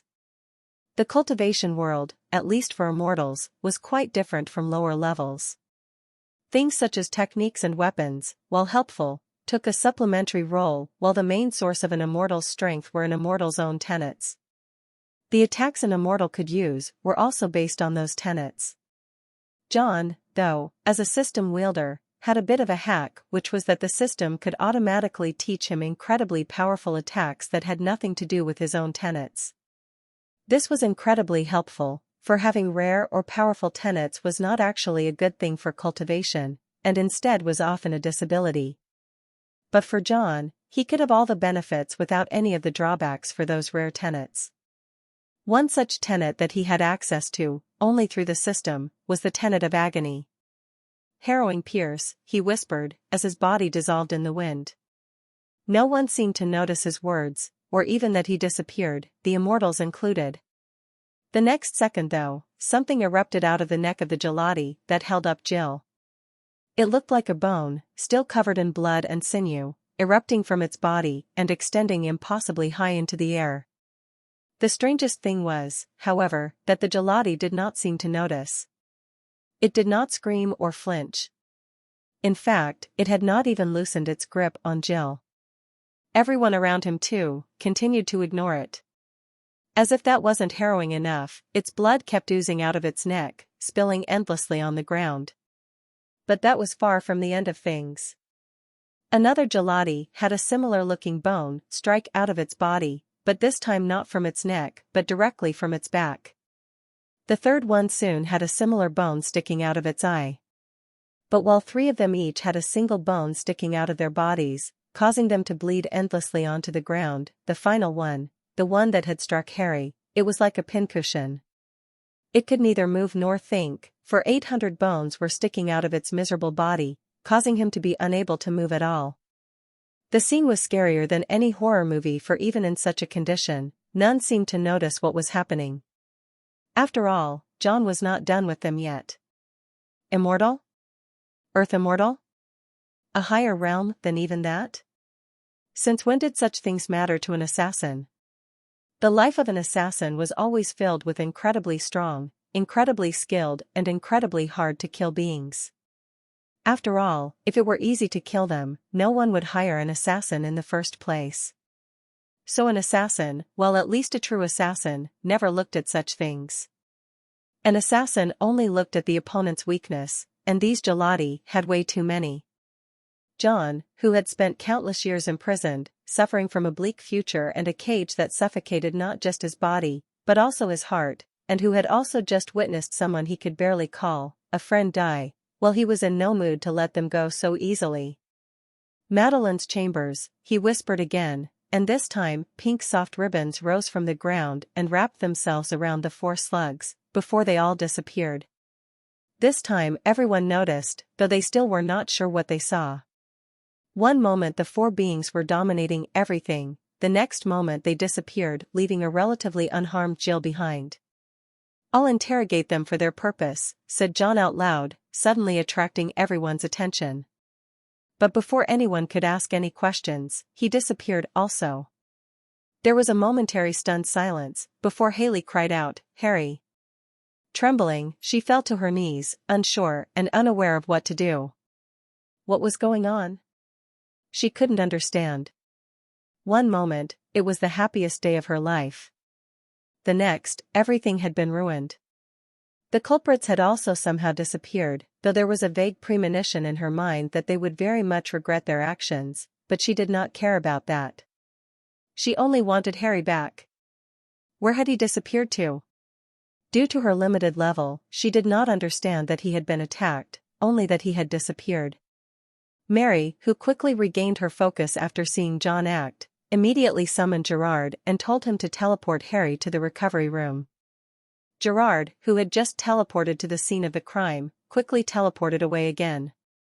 Before anyone could see what happened to him, the old man put his hand on what looked like a meat bag and teleported away. In a very rare occurrence, the recovery room began operating the recovery pod and the organic reconstruction room at the same time, immediately beginning to reconstruct Harry's body. The fact that this was being done, despite all odds, meant that Harry was somehow still alive, though no one could yet understand how or why. The situation seemed to deteriorate and resolve itself in the matter of seconds. In fact, everything that happened had not even taken 20 seconds. Yet the fact that an staff member was successfully attacked, and that no one had been able to prevent it, well, the news was like a domino. The news spread like wildfire, and suddenly the fire of greed was lit in a lot of eyes. The method for the midnight instantaneous teleportation from any planet ever, it was too valuable, and many began to have a few ideas. It did not take long, in fact. Only a few hours later, in the main arena inside the village, the champion, loudly and proudly challenged the innkeeper to a fight. That is, if the innkeeper was not afraid. At the same time, for the first time ever, elsewhere in the inn, someone was trying to kidnap one of the inn employees. Chapter 410 War. Everyone was on edge, for usually when an issue arose, even if the innkeeper did not return, he at least passed a few orders that would, to some degree, resolve all dangers. Now, however, not only was the innkeeper not returning, but he had passed no new orders. If Luther were not inside an extended cultivation retreat, to be disturbed only if the innkeeper summoned him, he would have been disgusted by the staff's reaction. They were there to ease the burdens of the innkeeper, not to become his new burdens. Still, while the staff did not have the same level of determination, they were not pushovers. Security had been ramped up to the maximum, and no one was taking a single moment lightly. The 4 gelatis had been banned from leaving the inn by Gerard using his authority as the head of security. This gave John as much time as he wanted to conduct a thorough investigation of their motives. The fact that he had to pass 2 of the gelatis to the galactic sovereign turtle as fertilizers was an unfortunate failure on his part, for his extensive enthusiasm for conducting his interrogation was too much for them to handle. Fortunately, 2 still remained to resolve all doubts relating to this matter. Jill had been placed in protective custody, meaning she had been given a small house which had a defensive formation others could not enter at all without her permission, free of charge. Of course, it was not free at the moment, since none of them could make that decision on Lex's behalf, but the staff were pooling their MP to pay for it, and once Lex awoke, Mary would take the payment from him.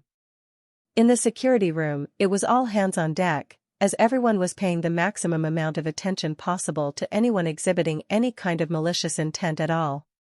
Even Gawain was on duty at the security room for now, so that the moment an issue arose that was even slightly beyond the scope of ordinary guards, he would handle it. With all this going on, it need not be said that Harry's wedding and any other unnecessary event had been put off for now. Harry was undergoing treatment, but no one knew his exact situation, and Gerard, the person who admitted him, was completely heartbroken, for he could not even imagine the kind of pain the child must have suffered to live through his ordeal. Moreover, he had to live with the burden that the innkeeper himself may not arrive any time soon to resolve their issues since he himself was in some kind of coma. But there was no real time to be heartbroken, for there was a steady surge of incidents happening at the inn, ever increasing in absurdity. Fortunately, the reincarnation of the spirit tree from Nibiru, now known as young MacDonald, had complete access to the vines hidden under the inn's grounds. Under the guidance of Mary, the plant was actually performing very well right up until it wasn't. The fault did not lay with the plant, but with the unusual sequence of events. More and more people started transgressing, even though only moments earlier they lacked all motive and intent for harm. It wasn't even big transgressions, but small ones like suddenly pushing another guest forcefully, slapping away someone's hand, or maybe destroying a plate of food a server was bringing. Then minor fights began to break out. Then guests tried to leave without paying for their availed services or purchases, but the system had precautions against that, preventing them from leaving. This, in turn, caused them to start accusing the inn of mismanagement, harassment, and blackmail. The situation was deteriorating faster than the security team was able to respond to it. Though there was nothing she could do to prove it, she strongly began to suspect that someone was making an organized effort and testing the inn's bottom line. The longer the inn was unable to stabilize the situation, the more things would escalate. It was funny, almost, that up until recently everyone used to think that the inn was working like a well-oiled machine. This was because none of the workers had any internal function, as it was everyone's goal to make the inn as successful as possible. But the latest series of events only proved that all they were doing was barely keeping the inn functioning. If there were any problems, so long as they were within an acceptable range, they would be able to solve them. But as soon as multiple problems occurred at the same time, or the problems escalated even slightly, things went beyond their control. Fed up of the problems, and unable to come up with a proper solution, Mary made a drastic decision, though she did not think Lex would blame her for it. Start banning people, she informed the security team. For the slightest transgression, evict the guest and ban them from returning to the inn. Gerard only nodded and passed on his orders. This was within the range of the authority given to him by the innkeeper, so it was not like they were making stuff up as they went. Though the security team wasn't nearly as large as the number of guests they had, within the hour, people began to notice the trend of their swift actions. They did not bother to wait and listen to any explanation, and so long as anyone transgressed, they were kicked from the inn. When this happened, a lull began to appear in the number of transgressions. Just as everything was going according to plan, in a very public manner, the champion of the arena very publicly challenged the innkeeper to a duel. To be honest, there was nothing wrong with his actions, technically, and it was not necessarily an insult to be challenged as such. The inn's workers, however, did not see it this way. A fire was lit in their hearts, and for the first time they wished to abuse and insult a guest. But, despite their anger, they could not break the rules. As a result, a standoff appeared. "You are unworthy of even speaking his title," scolded one of the workers at the champion, as the rest booed him from the stands. Yet the champion was unperturbed. He stood in the middle of the arena like a star surrounded by worshippers, taking in their chants as praises. The other guests found the situation both disturbing and amusing. It did not take a genius to tell that something unusual was happening at the inn, yet what did that have to do with them? They were only here to enjoy the show. "All I hear are excuses. Seems to me like he's a coward hiding behind his workers," said the champion, aggravating the situation even more. He did not leave the arena, and instead kept insulting the innkeeper more and more. Soon news of the ongoing standoff spread, and almost all the workers wished to go beat him up. With the current lull in incidents, even the security team turned their focus onto the stage, expecting the situation to devolve any second now. Unfortunately, until he broke any rules, they could not kick him out. But while the workers' attention was diverted, the system did its job dutifully. An alarm suddenly went off in the security room, and when everyone turned to investigate, they saw quite a few things that happened suddenly. Too quick and too suddenly for the workers to react, and even the vines to prevent. One guest had stabbed another one. The crazy thing was that, even after the stabbing, no malicious intent was actually discovered. The guests who had been stabbed fell onto the ground, holding their neck, trying to stifle the bleeding. But that was not all. In another part of the inn, at the exact same time as the stabbing, someone had assaulted a worker. A young girl, with a cultivation level not but in the beginning of chi training, had been knocked unconscious, and was being carried on the back of a leopard beast. Fortunately, the system had prevented the beast from teleporting out of the inn with the worker on its back. In another part of the inn, another guest had tried to sneak into the greenhouse and steal things, but fortunately the domain of the sovereign turtle was not so easily penetrated, and the guest had been caught. Last, but definitely not the least, and possibly even the worst, someone had set off a gas bomb at the Midnight Manor. A dense brown smoke began spreading quickly, turning anyone exposed to it deathly sick. Time seemed to slow down in Mary's eyes as everyone reacted immediately. Even Gawain went out this time to destroy the smoke covering the manor. But Mary focused on none of that as she came to a conclusion. Someone had declared war on the inn. Chapter 411 Nap. A million thoughts ran through Mary's mind as she concluded that someone was orchestrating an attack at the inn, and after concluding that the inn was in a weakened state, they had increased the severity of their attacks. Even worse was the fact that they could not conclude how they were able to circumvent the system's maliciousness detector, or who exactly was even behind the attack. This was because everyone involved in breaking the system's rules or attracting the workers' attention seemed to have nothing in common, race included. Was it some kind of mind control? If that was the case, they had to have been mind-controlled before they even entered the inn, for if someone attempted such a thing while being here the system would detect it. Yet the guests who were acting out had all been here for various lengths of time, some even for a few months already. If that was the case, the schemer must have been planning things for a while now. In that case, why would they begin now? Was it coincidental? Did they notice the slight difference in how Mary was giving out orders due to her mental stress? Or did they know something about the innkeeper's actions or whereabouts? These were all things that Mary could not make conclusions about. It wasn't as if she couldn't think of ways to react to the ongoing situation either, but she had no authority over the system, so only Lex could effectively resolve this situation. But Lex was currently completely out of commission, and it was unknown how long it would take for him to recover. The only hope they had was to somehow come up with a way to wake him up.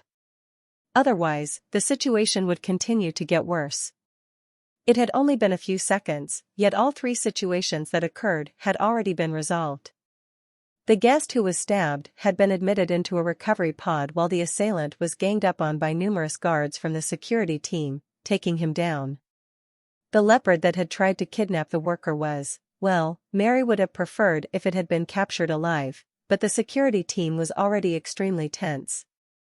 Watching one of their own being attacked like that, well, let's just say not enough of the leopard was left even for fertilizer.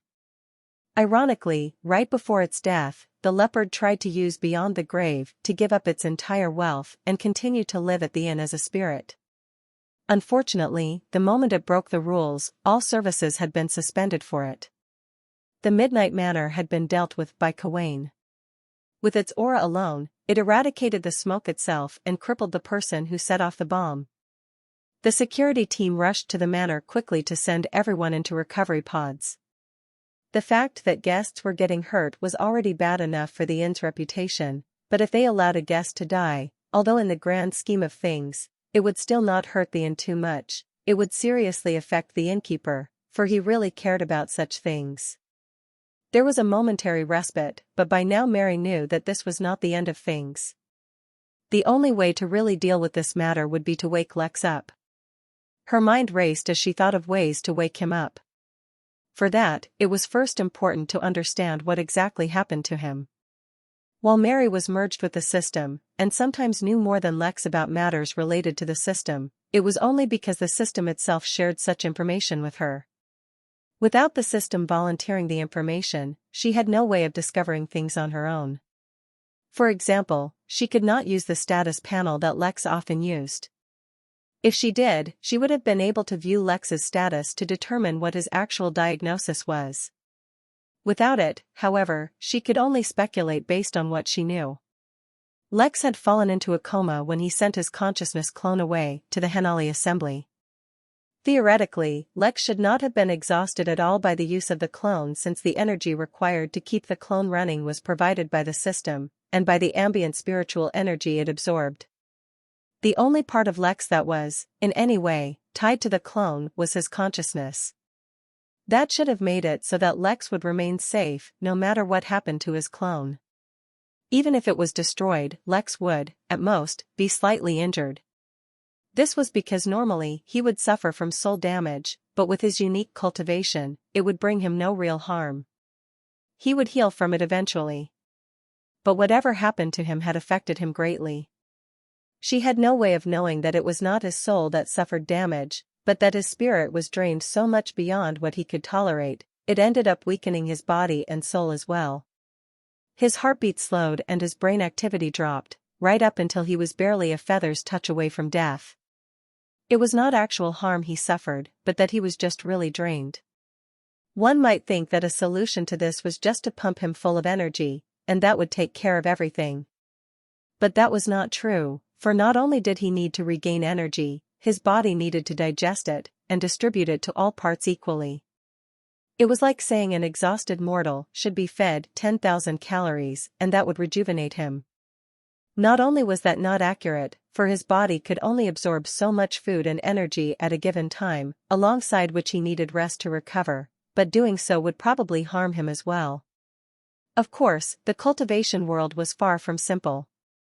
There was no doubt that there were various forms of energy available, some so nourishing that Lex would be able to absorb and digest them immediately. But for that to happen, Mary would have to first properly diagnose Lex, before making the appropriate arrangements. Unfortunately, even after spending so much time, she was unable to say what was wrong with Lex confidently. She did, however, think of a possible solution that might work. No, it would definitely work after all, Lex's cultivation level was very low.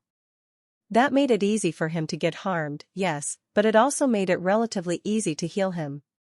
She swept her mind through the inn and, unfortunately, noticed 7 more issues that had cropped up in the time she was thinking. Unfortunately, they were getting worse. More and more guests were being harmed. As dire as the situation was, she had to pull Gerard away from his duties, as he was the only one who could go to Lex at the moment. Gerard, who had previously lost the appearance of an old man due to his evolved bloodline, had regained signs of age just in the past few days. As if the stress of knowing the innkeeper was incapacitated was not enough, the inn itself had been going through its darkest time. He was sure that if any of this happened at any other time, the innkeeper would have solved it in an instant. But now that they had to take care of the inn while the innkeeper himself was not around, they were failing miserably. It was Mary's oversight to leave him like this, For if she herself had not been so stressed, she would have come up with a believable explanation for the innkeeper's condition. Still, the damage that had been done could be remedied later. For now, she had him return to his recovery pod room.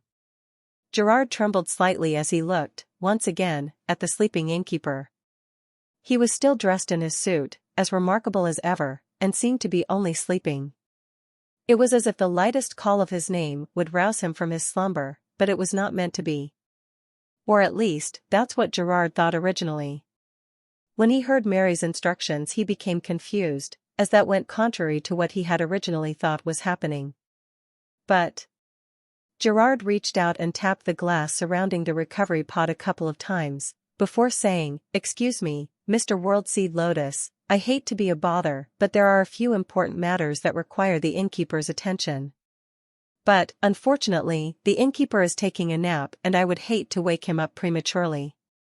Would it be possible for you to rejuvenate him, even if only for a short while?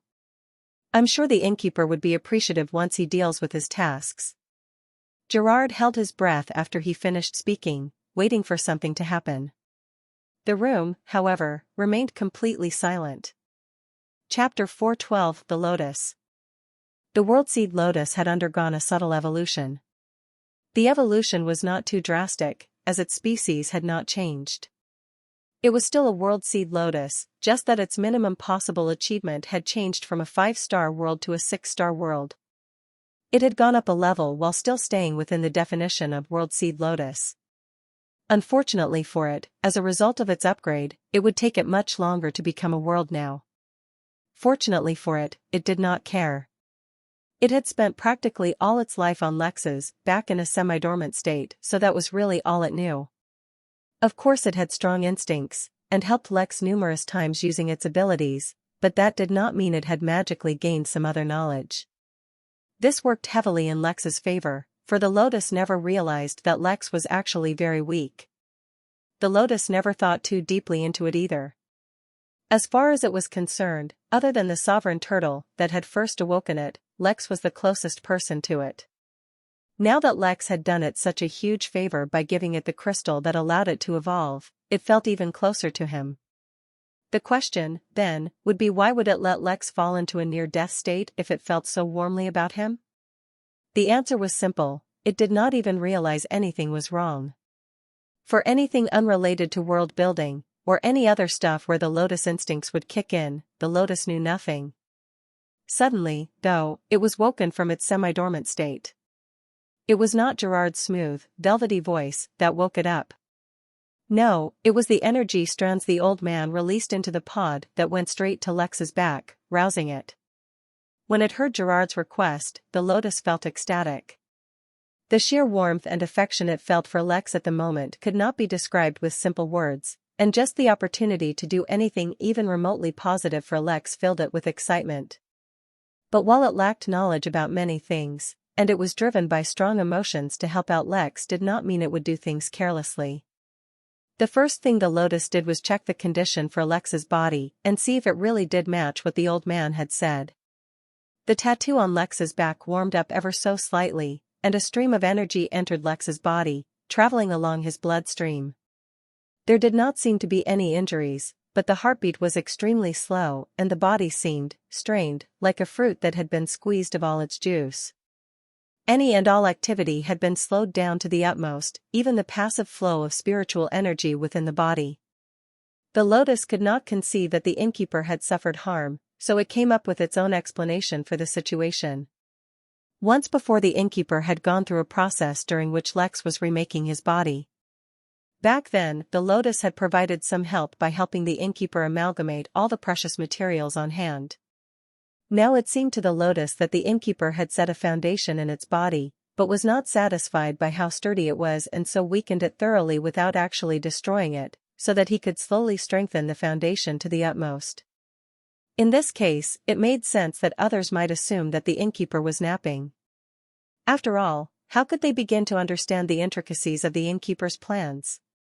The matter now was that the Innkeeper was required, but it would take him a while, to strengthen his foundation at his own pace. In that case, the Lotus could speed things up. After all, when he grew up the lotus would set the foundation for an entire planet. Compared to that, a small human body was nothing. From within the tattoo an extremely minuscule stream of blue liquid was released and fused with Lex's blood. Through his blood the blue liquid circulated throughout Lex's body, slowly entering and nourishing each and every portion of it.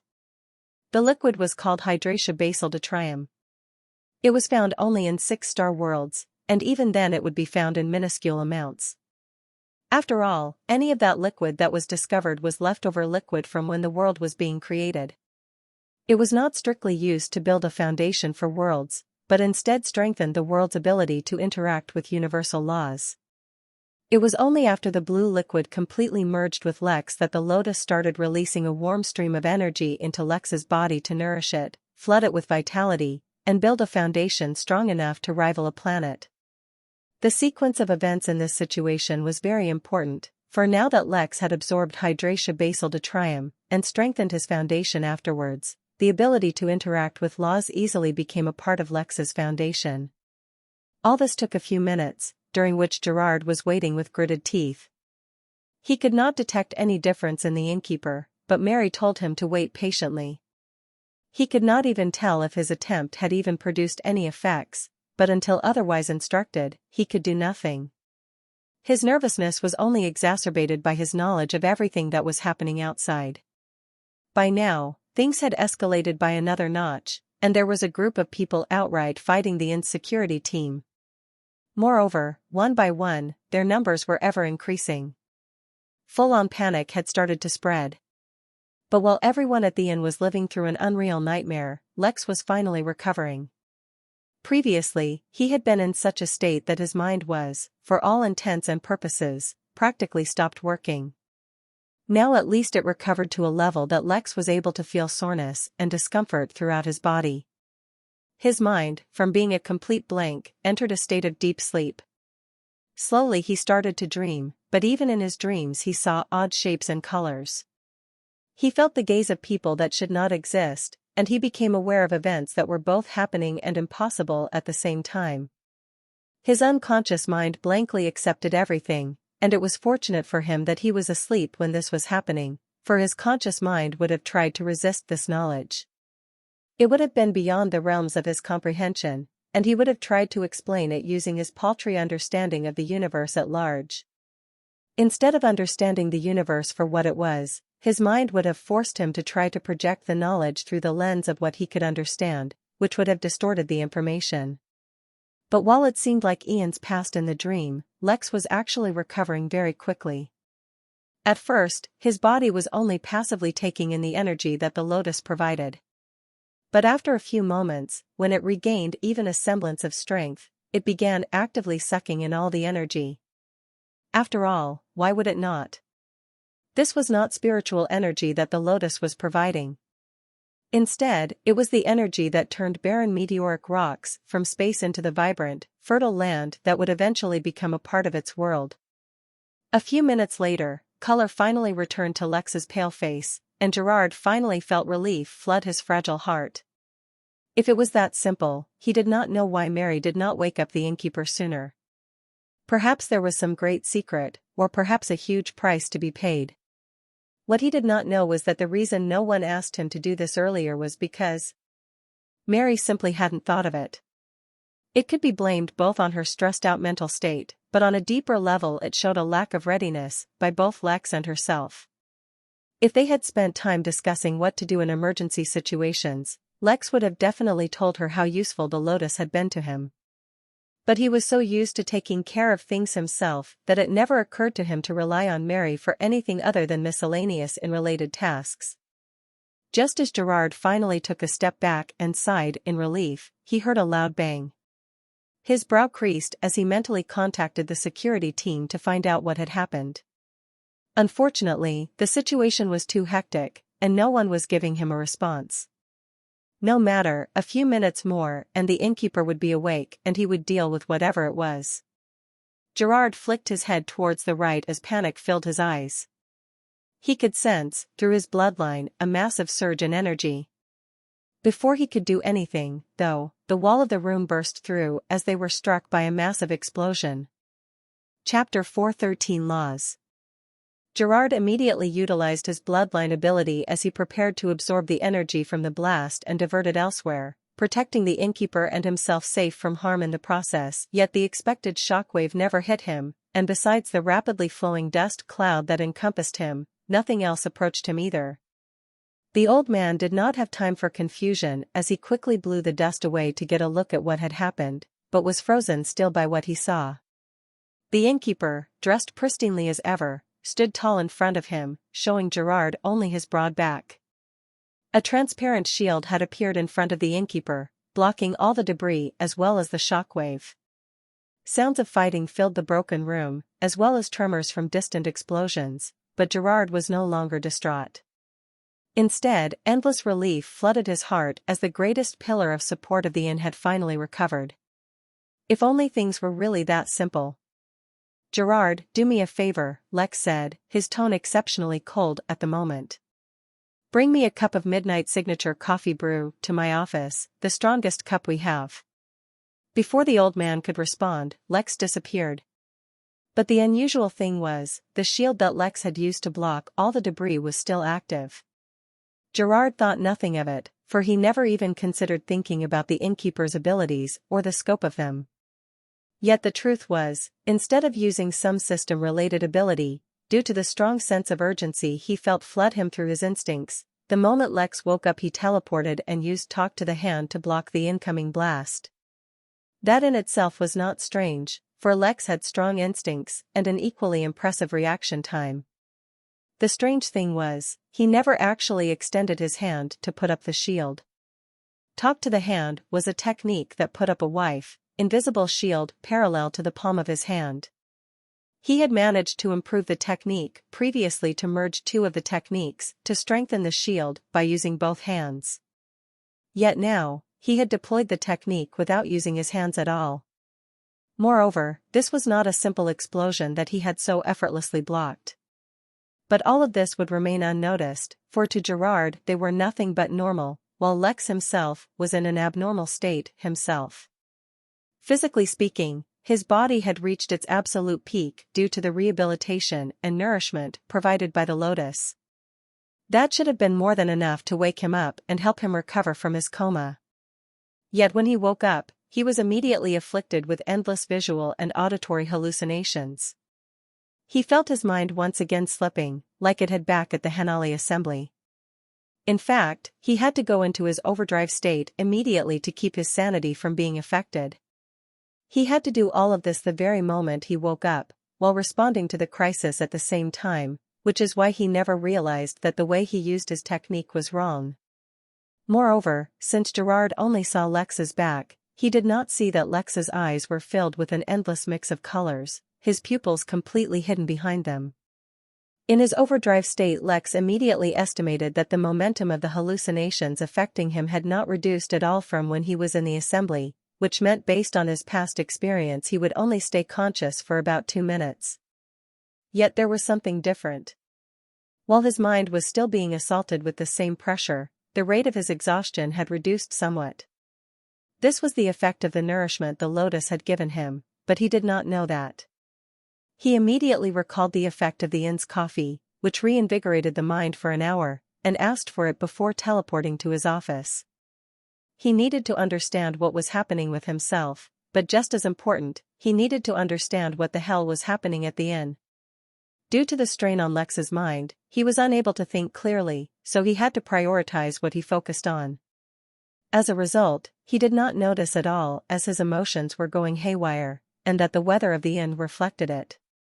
Dark gray clouds filled the previously clear sky, and along with the darkness, they brought down a pressure on everyone that they had not felt before.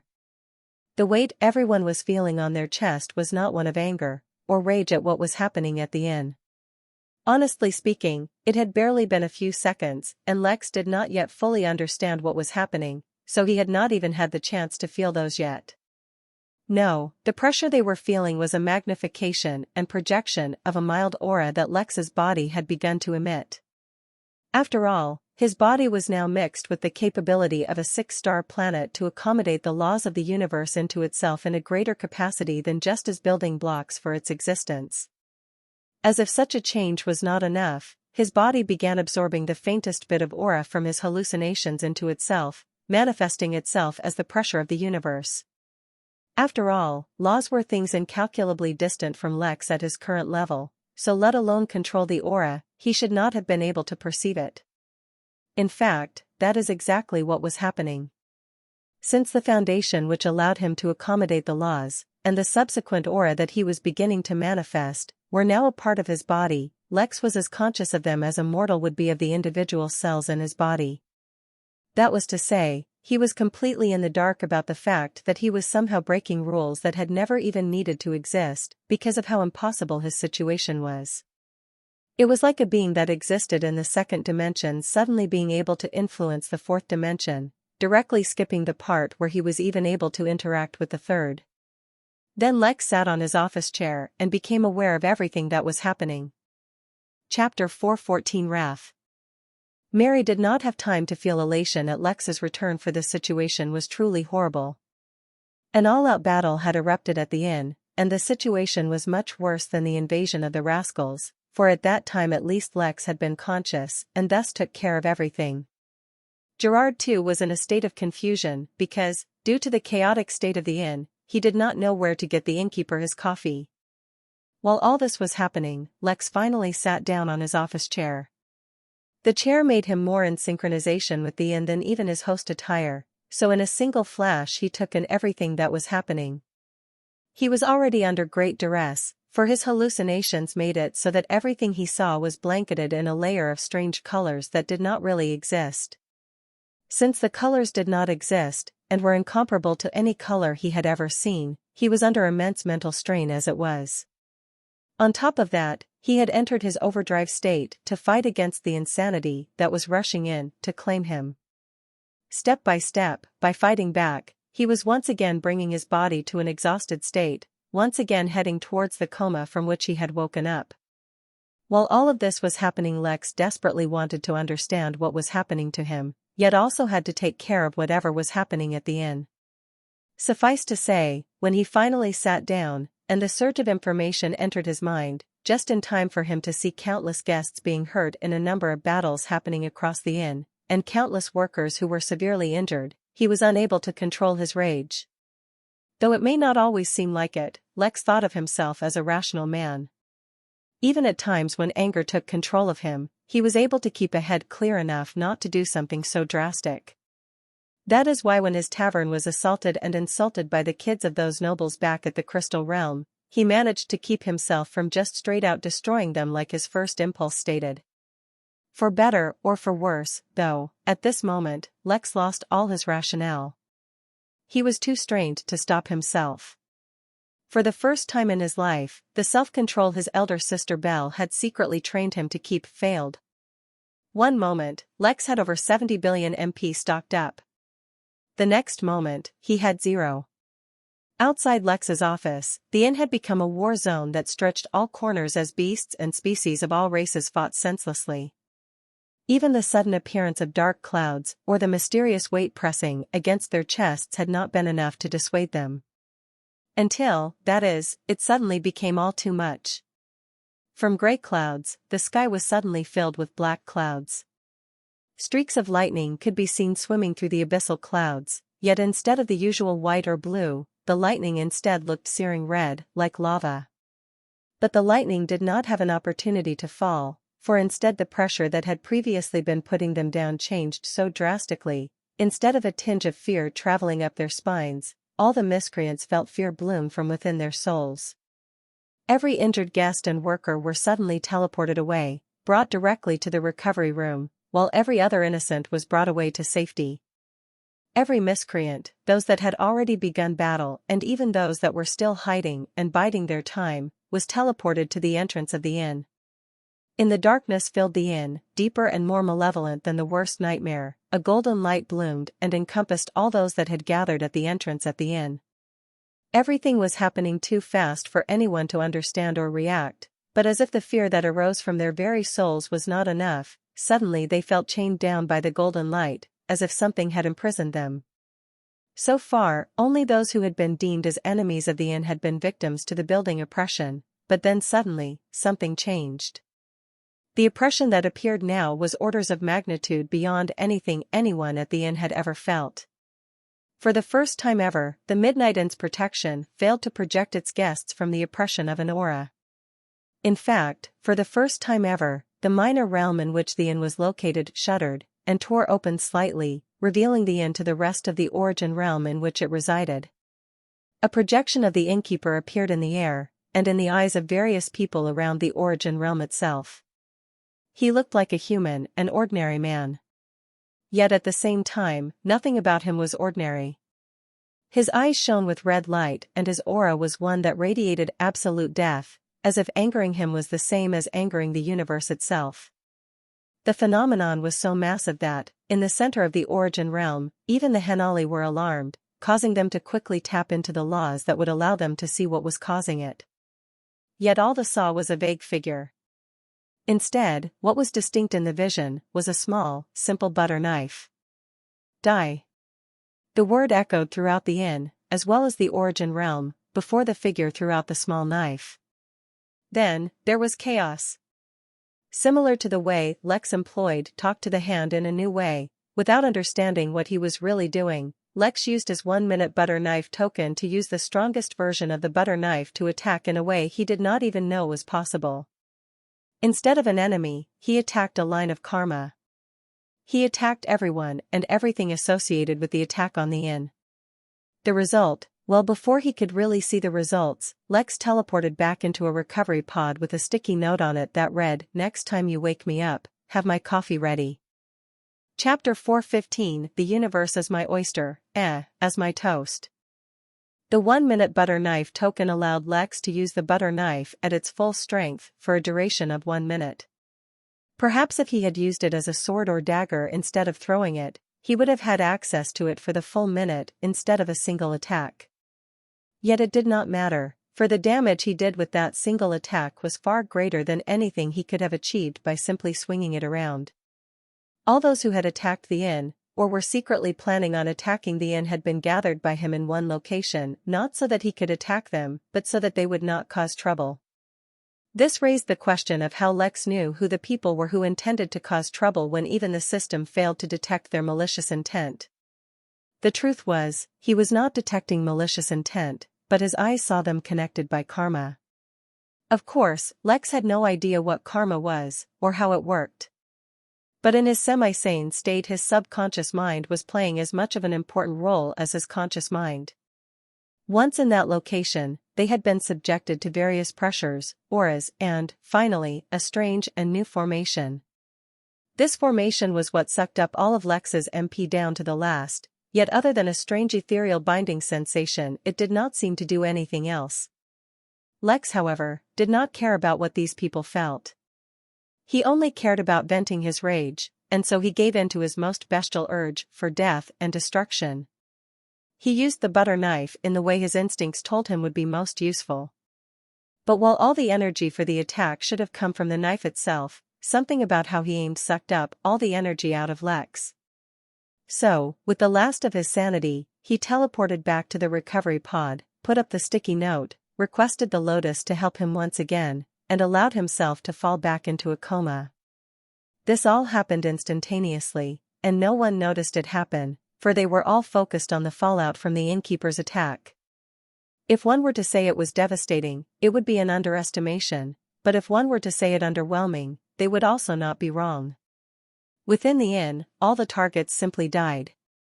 There was no explosion, no torture, no burning or ripping their bodies to shreds. One moment they existed, and the next their very existence was wiped. In fact, even the memory of what they looked like, or who they were, seemed to be erased from existence. So, to the onlookers, it seemed only like the Innkeeper told the group to die, and then they did. It was that simple. But the thing was, Lex did not aim for the targets who attacked the inn.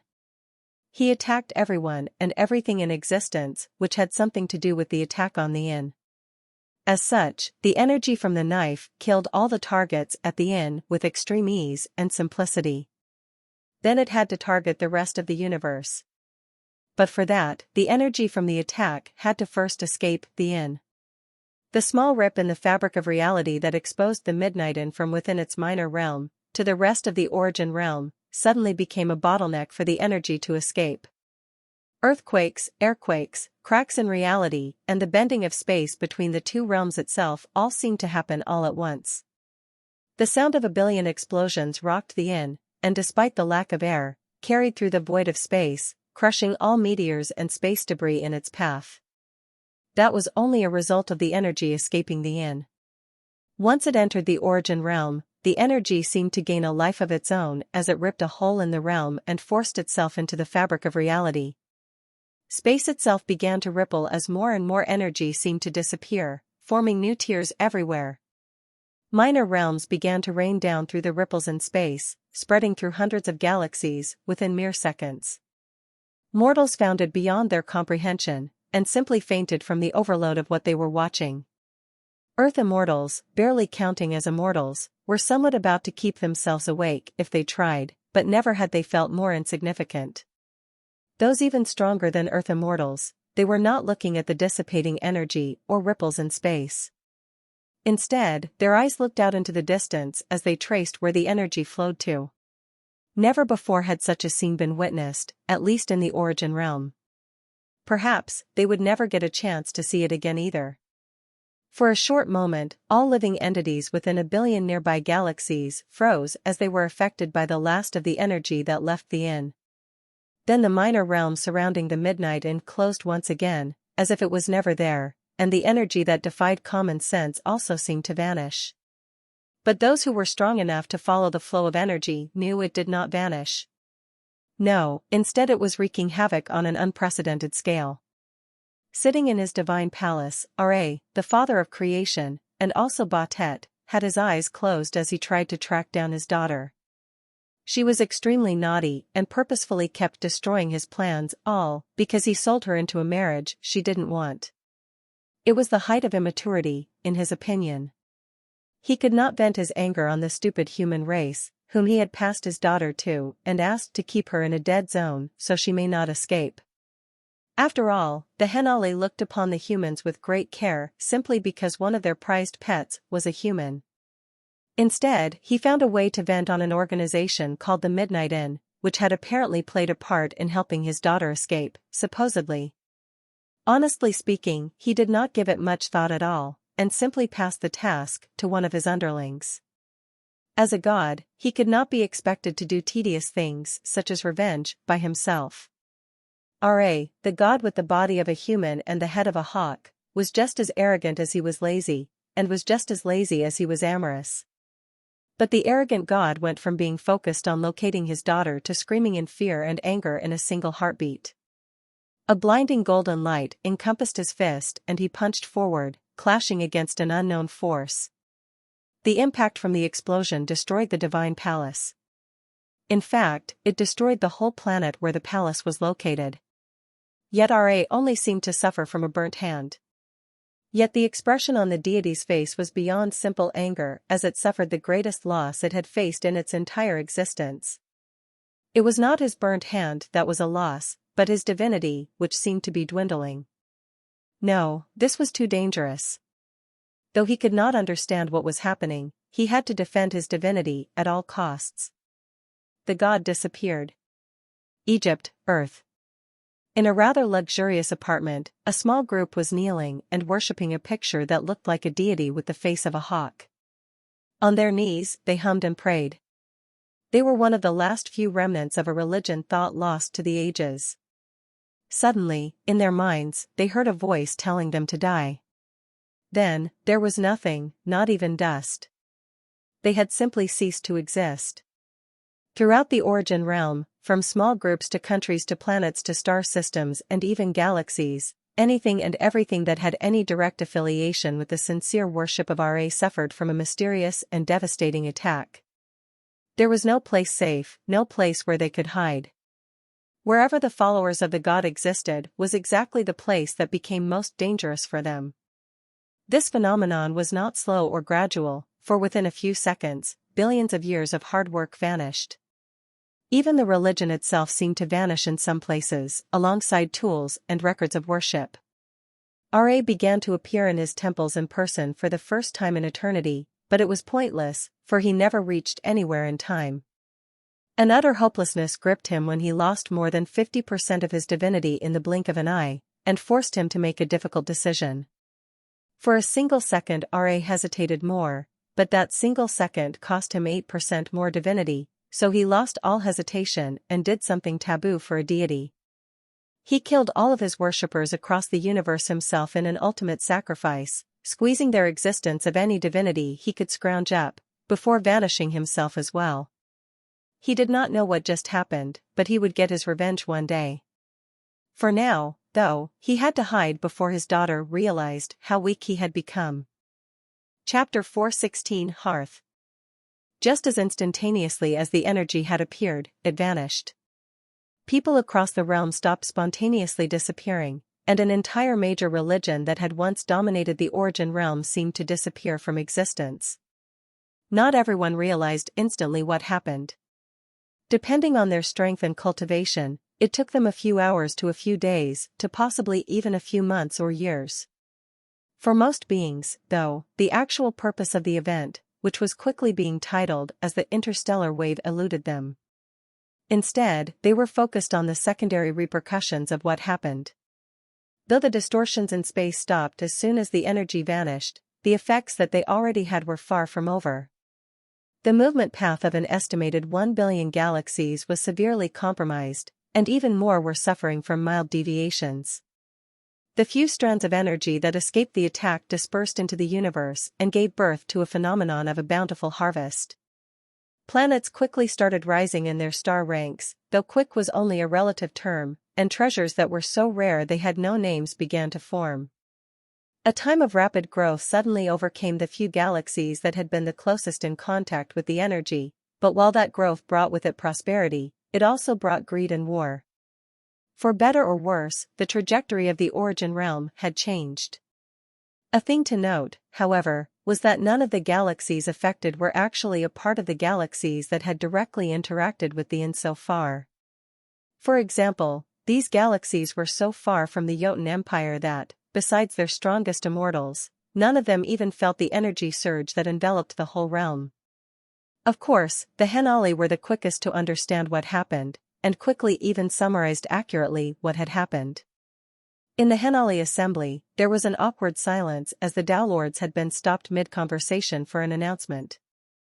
They had no idea what had just occurred because the location of the assembly was special and cut off from the rest of the realm, but they were about to find out. There was a clash amongst lords, said the Henali convening the assembly. We do not know the background of the issue, but it seems that God Ra provoked the new lord known as the Innkeeper. As a result, the Innkeeper retaliated, and Ra's religion had ceased to exist in the realm, and Ra has escaped, hiding his trail. No more was said, but excitement filled the room. Amana especially was thrilled, and a little flushed. She was extremely grateful to the mysterious Innkeeper and, strangely, feeling a little attracted to him.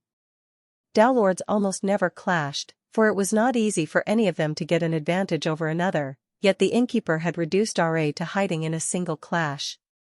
The Innkeeper must be incredibly powerful, which meant he would also make a good father. Her blush grew as her thoughts started to race. Very few Downlords were able to keep their composure, but Balaam was one of them. After all, the devil's background was not as shallow as everyone else's.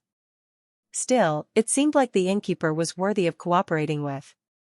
Since his catered to the whole universe, perhaps he should also invite him to Garvitz, one of the main realms of the devils. A few other Downlords also developed an interest in the Midnight Inn. After all, now that the Innkeeper had shown his hand, there was no doubt he was worthy of sending a team to the Henali Champions tourney.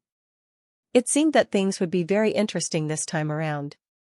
At the Midnight Inn, all was still. The sky itself had been ripped asunder by the Innkeeper's attack, allowing them to glimpse the havoc it wrought onto the universe. Of course, since the system had failed to protect the guests from the aura of the attack, most of them had fainted outright, including the workers. Mary especially was disoriented, for the system itself had suffered from the attack.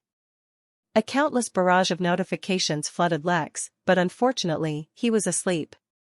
This time, though, he would wake up soon, as he had already informed the Lotus of the kind of aid he wanted, though Lex himself was disoriented when he gave the instructions, so it was unknown what his exact purpose was.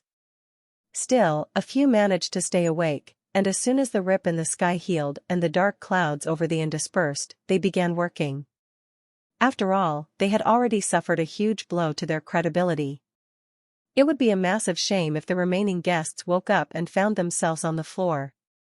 Anita summoned an army of undead, still looking beautiful and magnificent instead of ugly and decaying, and had them start working.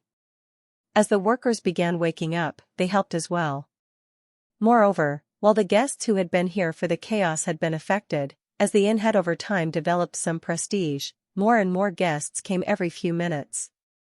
Soon, the inn seemed to be returning towards operating normally. Lex hadn't had time to clean up the inn, but the workers quickly began getting to it. When Mary finally recovered, she breathed a sigh of relief and was just about to begin passing out orders to return things to normal, when a golden beam of light shot through the air right from the grounds where Lex killed all the miscreants. Mary was too sensitive right now, due to everything they had faced, and immediately turned all her attention to the light, ready for another battle. But it was not new enemies that appeared from the beam of light. No, instead a hearth was formed right in the open. A golden flame lit up in the heart, and began producing a crackling sound, as if logs were being burnt. On the stone, writing started to appear alongside a countdown that was ticking each second. After ensuring it was nothing bad, Mary scanned the heart. Even though she had no physical body, she shuddered mentally as she read the words and looked on in horror. It read, "Here lie the souls of those who deigned to become enemies of the Midnight Inn, serving as timber until their time is up." The countdown was only about 100 days, but in a way, it was longer than eternity. When one focused on the flames, amidst the burning the flames, faces appeared from time to time. If one focused on the hearth with their spirit sense, the wails and screams of countless souls could be heard, even if ever so slightly. The souls trapped here were only those that Lex had trapped in the formation, and not all the ones from the entire universe, but even then the number went into the tens of thousands. Moreover, trapping souls was not an easy task. Taking it a step further and trapping thousands of souls, and then torturing them made the formation increasingly expensive. A majority of Lex's MP went into purchasing the soul-trapping formation, and the rest went into maximizing the number of days they could be trapped.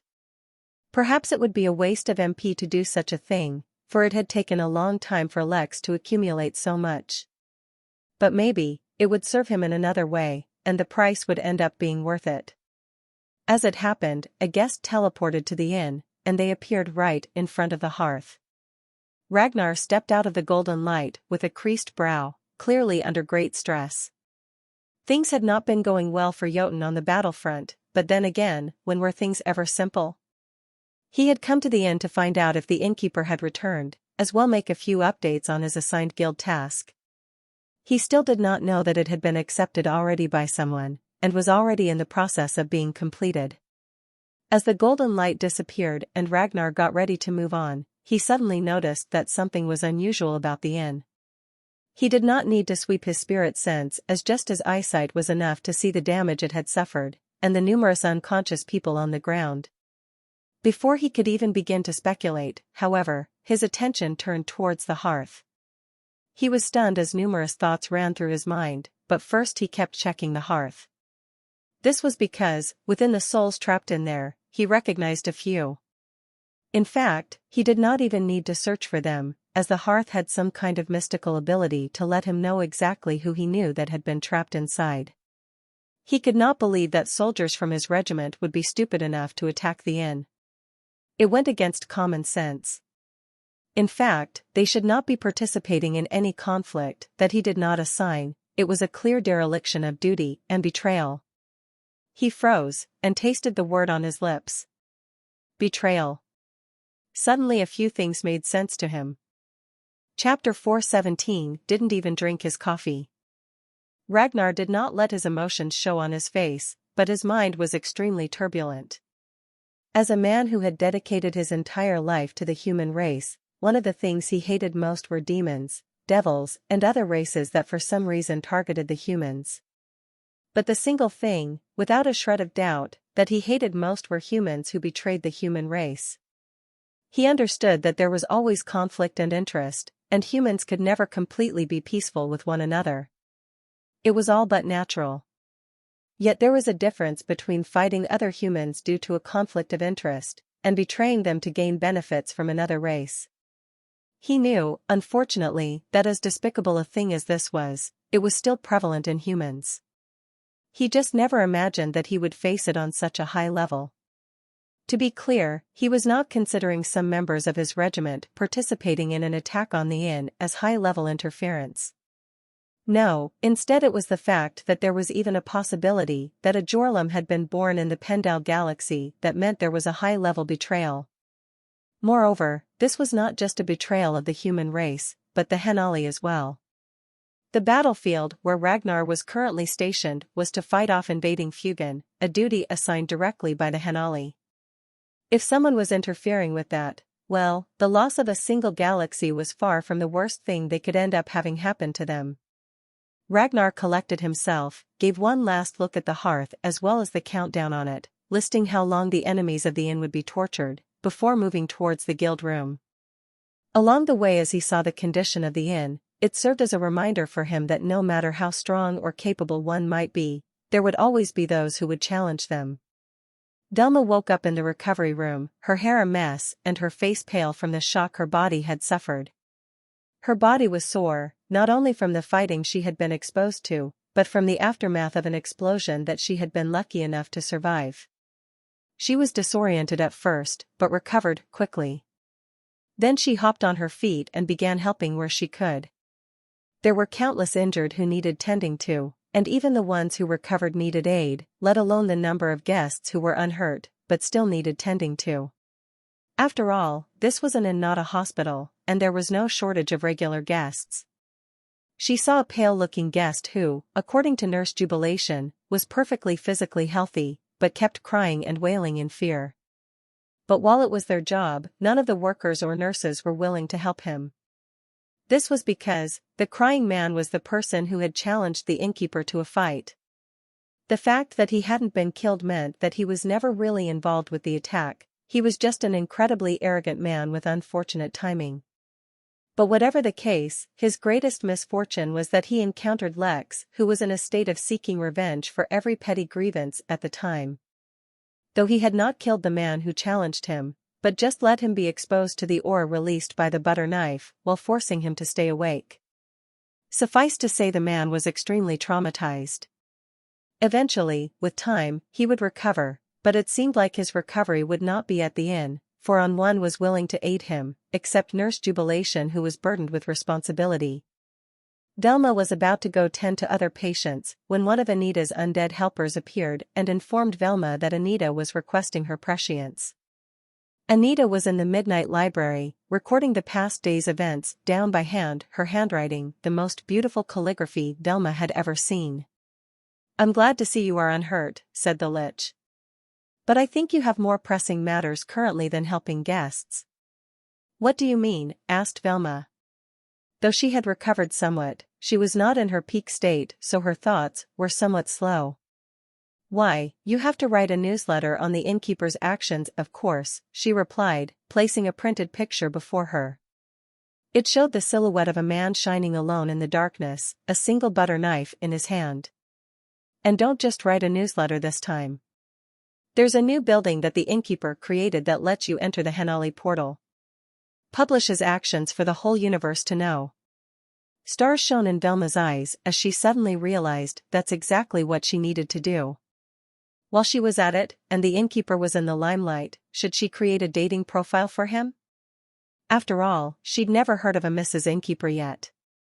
Lex's sleeping body looked even more withered than the first time it had been out into the recovery room, but that was to be expected.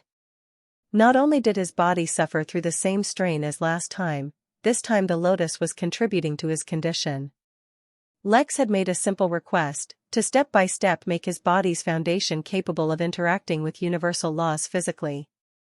Well, he did not phrase it like that, because he did not even know nor could he comprehend what the universal laws were. Instead, he asked the lotus to give him a foundation which could tolerate the immense stress his hallucinations were putting him under, and then allowed the lotus to examine his body. The lotus, however, immediately recognized the influence of laws, and it began to work. The first step was to enhance Lex's blood, for which it would have to first absorb all of his blood. It was an extremely tedious process, but fortunately Lex would be able to survive a few minutes without any blood in his body. After that, the lotus would give Lex new blood, which was carried a lot more than just nutrients and oxygen. Then it could begin on its other changes. It was a little hard to fulfill such a request without any materials on hand, but it would do what it could. Luther stood silently in front of the recovery pod which contained Harry's body. He had never met Harry, for his time at the inn was too short. In fact, not only had he not met a majority of the workers, he had missed out most of the battle that had taken place, simply because he was in training and did not know about it. To make matters worse, when he did learn about the battle, he had been too pathetically weak to do anything. He could only watch helplessly as the inn was destroyed around him. Then, when everything seemed to be at its worst, the innkeeper arrived, like heroes from the legends of old. His fury was the fury of the universe, and his wrath had rained down swiftly on his enemies, yet the innkeeper had left just as swiftly. Luther heard a rumor that the reason the innkeeper had not helped at first, and had disappeared as quickly as he appeared, was because he was taking care of incredibly important matters. They were so important, in fact, that the innkeeper could not even stick around to drink the coffee he had requested from Gerard, apparently. When Luther heard such a thing, he had never felt more ashamed in his few weeks-long life. The innkeeper was working tirelessly to deliver the universe the ultimate hodling experience, and here they were, unable to even deliver coffee on time. But no amount of frustration would help, and no amount of anger would suddenly make things better. He needed to spend some time studying, learning how best he could help the inn. For that, he had discovered a new facility, the Henali portal. Without saying a single word, Luther left the recovery pod and made his way to register for the portal. The universe had bested the inn today, though it could not best the innkeeper. But such a day would never come again. A golf cart, an incredibly upgraded golf cart, pulled up beside Luther as he was walking. Gerard, who was in the driver's seat, signaled Luther to get in. "I've been talking to some of the fellas. Everyone feels the same way. We're too weak." Luther said nothing. He had no words left in him right now. To be honest, we can't be blamed. We've been trained to be hosts, not fighters. But that doesn't mean we can't change. I remember the little lass Velma told me about a rumor once, about a place that can train people to become strong. A light flickered in Luther's eyes, but he still remained silent. "I don't know if the place is true, but apparently there is a trial you can take to enter. I'm going to start searching for the trial. If you're interested, once I find the trial, you can come as well." "What's the place called?" Luther finally asked hoarsely. "Ventura." Chapter 418 JFK, Bonus. Origin Realm, Blue Planet. On a planet remarkably similar to Earth, but not at all Earth, where all people, regardless of how they were named, were not actual people from Earth, a young boy was running for his life, a dark and mysterious figure chasing behind him. Even if it were not early morning, there would be few people around to save the lad, for the hills he was running in were far from any city or town. Even if he were near a town, rural Massachusetts was such that he could run all day and night and not run into another person. As if that would have changed anything, though. From the day that wretched prophecy came out, the boy's life had been a living hell. Yes, prophecy. For unlike Earth, where cultivators had just become common knowledge, on Blue Planet cultivation had been the norm for a long time. Deep within the sacred halls of Congress, where hidden powers lie dormant, the Speaker of the House spoke a prophecy that was not in any way ambiguous or contrived, and directly named him, John Fake Kennedy, aka John F. Kennedy, the chosen one who would bring about world peace and, more importantly, named him as the inheritor for the sacred treasure with the power to control millions of souls, the Super Bowl. While that sounded well and good, not everyone wanted world peace, as that was not profitable, and even more wanted to steal the Super Bowl. While some were planning to assassinate the boy secretly, there was one warlord who acted openly, Vladimir Kardashian. Vladimir Kardashian, a public figure, singer, and fashion icon, did not care about right or wrong, for he had an army of brainwashed fans who would literally sell their own organs and fight to the death at his behest. With influence like his, even if he were convicted of any crimes, he would at most get a light slap on the wrist. In that case, what did he have to fear? He outright sent his own assistant, Dwayne the Boulder, a champion of illegal and underground fighting, to go and crush the young Fake K. Just as the boy was running out of energy, and it seemed like the prophecy would not come to fruition, a golden door appeared directly in the boy's path. It was too close, he did not even have time to stop. Instinctively, he closed his eyes as he expected to crash, but instead of hitting the mysterious door, he fell forward into a field or grass. Confused, he looked around and found himself in a completely unfamiliar environment. The air smelled clean and fresh, and the grass was green and vibrant. There were no hills nearby, instead only open plains as well as a road that seemed to lead towards a small town in the distance. Nearby, there was a welcoming hearth lit with a small warm fire and a countdown. In the back of his mind, Fake gave an approving nod to the countdown. It was always smart to set a reminder for when tinder needed to be added to a flame. Not letting himself be too distracted, Fake quickly turned to look back, but discovered that Dwayne the Boulder was nowhere in sight. It seemed like he really had been teleported somewhere. Fake was not alarmed at this realization.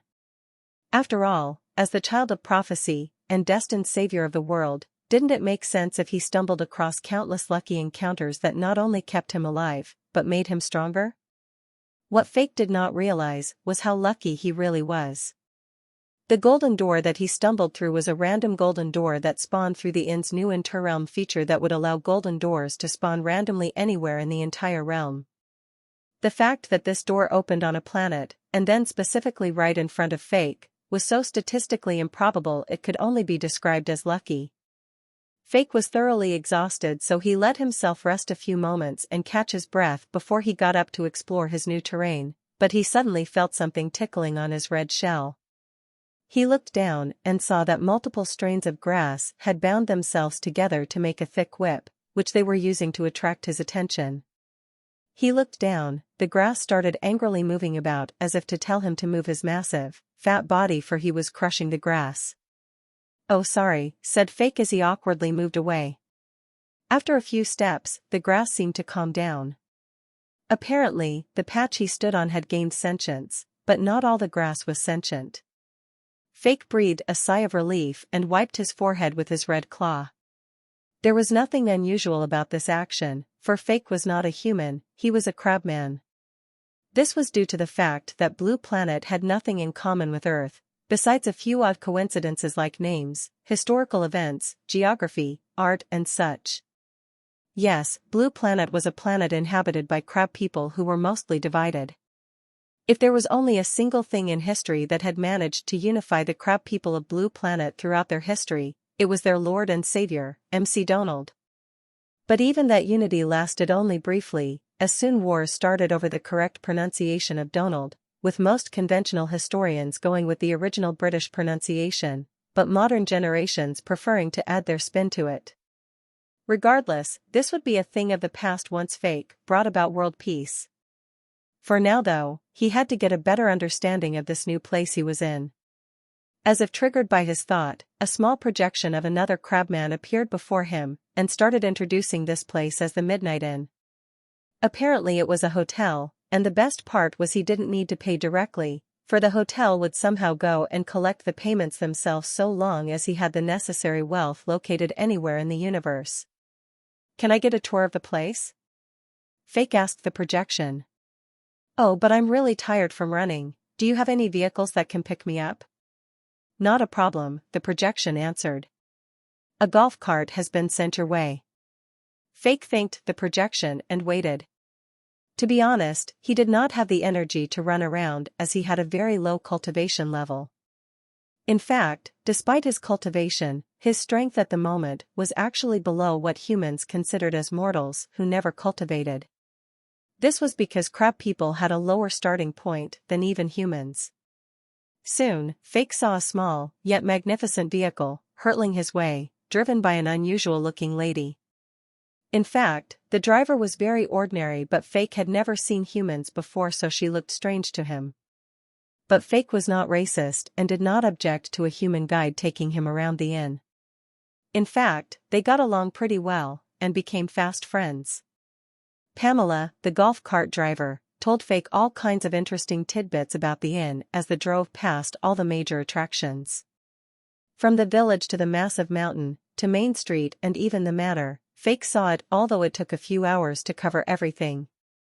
While Fake liked the inn well enough, his heart truly leaped out of his chest when he saw the lazy river. A relatively small river with gently flowing water, with plastic donuts and small rowing boats carrying guests down with the water, was extremely attractive to Fake. So much so, in fact, that he immediately paid to rent a normal room for a couple of nights, for apparently he could not stay at the inn longer than a certain period if he did not have a room booked or somewhere to stay, and had Pamela drop him off near the river.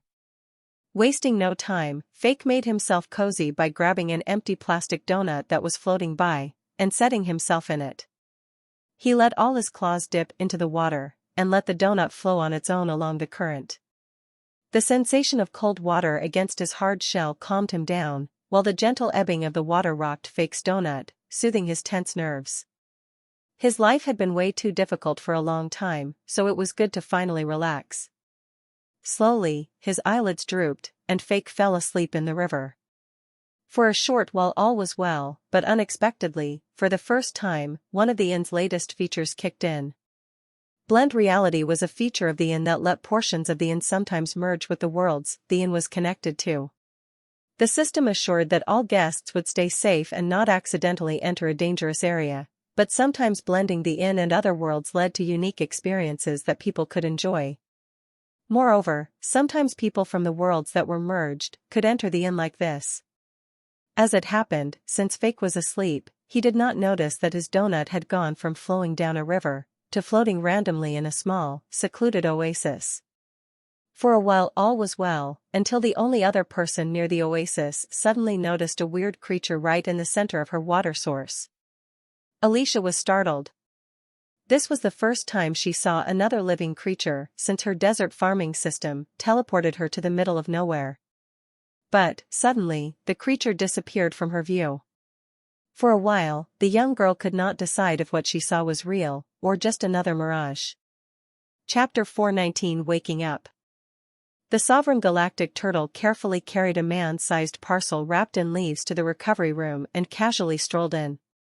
Without needing any guidance, it entered the innkeeper's room and, without any hesitation, opened the innkeeper's pod. Very simply, as if there was nothing unusual about what it was doing, it opened the parcel and let some special, red-colored dirt fall into the pod and bury Lex. It paused for a minute, as if unsatisfied with the size of the pod, as it could not fit all the required dirt. Shaking its head, the turtle created a pod of its own made of giant leaves surrounding Lex, and dropped the remaining dirt in it. Then it left. In truth, the turtle was not pulling off some kind of prank. Through methods unknown, the lotus had informed the turtle that it required some dirt with extremely specific properties. The turtle was the one who gave Lex the lotus, so it was already familiar with the plant. Moreover, it never paid too much attention to what the innkeeper was doing, so it didn't care all that much what the dirt was for.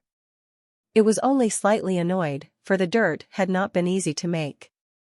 The turtle had to shred some of the most valuable plants and trees to make fertilizer, along with some of its highest-grade normal fertilizer, enemies of the inn, and spend a good deal of its own energy to aid the soil in absorbing it. There were a few more steps involved, but ultimately the turtle only succeeded in making the lowest-grade soil that the lotus asked for, but with its current resources this was all it could manage. Still, even though this was the bare minimum of the lotus requirements, the fact that it met the mark meant it was enough for the lotus to use. Inside Lex's leafy pod, the dirt was slowly being absorbed into Lex's body, as the lotus was using it to nourish, revitalize, and strengthen Lex's body. As amazing as the lotus was, it could only do so much in its infant state. Fortunately for Lex, strengthening Lex's foundation was still within its capabilities. A few hours later, all the soil had been completely absorbed into Lex's body, leaving no trace that it had ever buried the Innkeeper entirely. A few moments later, Lex opened his eyes. At first, he was disoriented, with no recollection of where he was and what happened. Slowly, as his brain got used to his new body, he started to feel better and his memories returned to him.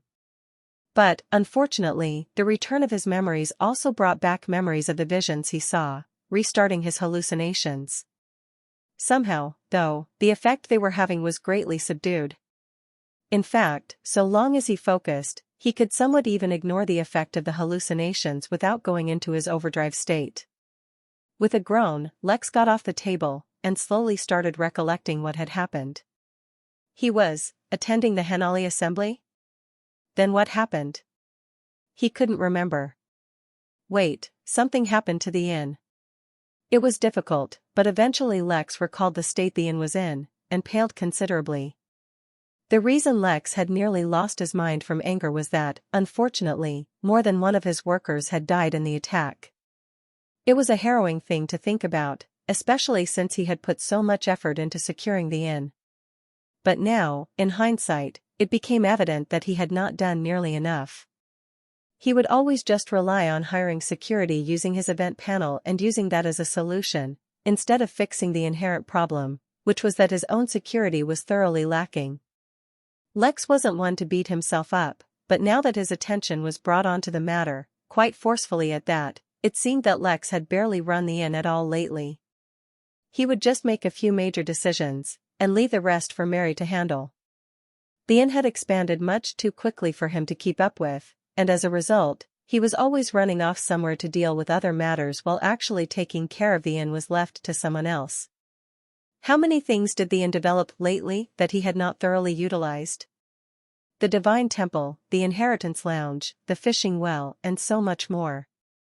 He was reminded that he was the innkeeper, and the very name simply meant that he had to manage the inn, not go running around the universe, connecting planets. So what if people caught on to the fact that the inn was actually only connected to a handful of planets? He could always continue to expand slowly later. Lex's mood was already low due to the severe headache, and the tragedy of all that had happened didn't exactly help improve his mood. Lex took a defeated sigh and first checked on his MP. He had spent all of it on that formation to trap his enemies' souls, so in reality he should not have even been able to pay the rent for his own recovery pod. It was fortunate, however, that with several 100,000 guests, his MP was always rolling in. Moreover, the income from the guild room was starting to become significant. He currently had a mere 35,000 MP. It left a bitter taste in his mouth after having been a billionaire such a short while ago, but he knew he would quickly gain more anyway. Even this 35,000 was reduced, for the moment he woke up Mary asked him for some MP to make a few payments for people's recovery and Lex approved it.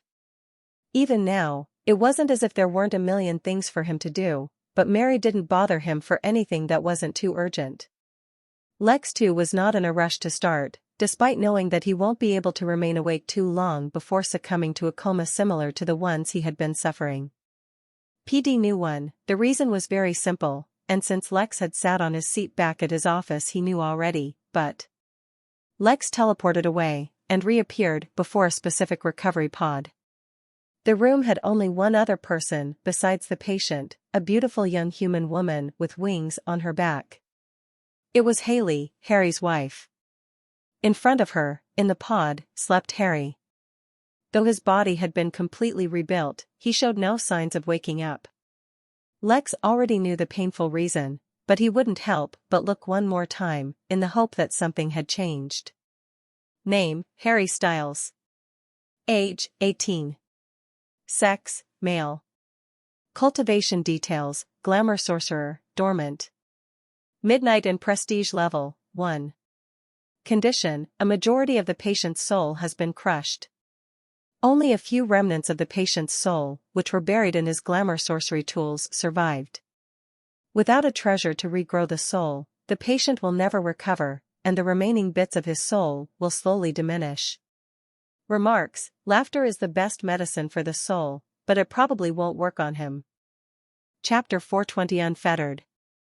Lex said nothing and only looked at the sleeping teenager silently. On the day of his own wedding, he had taken a risk, not for his own sake, but for the sake of the inn, and this was the return that he got. Standing there, in front of Harry, it would have been very easy for Lex to start feeling pathetic and wallow in his failures. But, for better or for worse, self-pity was not in Lex's nature. Looking at Harry, Lex's mood did not get lower, but instead his thoughts cleared up. Come hell or high water, he would repay Harry. He also looked at Haley. When Lex heard news that Harry was getting married, he could only think of his own single status, but in truth, he had been extremely happy for him. He imagined how wonderful a life this new couple would have, living in the safest, most magical place in the universe. He owed them both for not being able to deliver on that fantasy. His fists tightened. He owed them. Lex disappeared once again, having not said a single word. Haley, who had been sleeping next to the pod, never even knew that the innkeeper had visited. In a way, it was for the best. Lex did not visit Harry to be seen. He visited to reignite his motivation, with greater focus than ever before. He needed it if he was going to overcome his own shortcomings.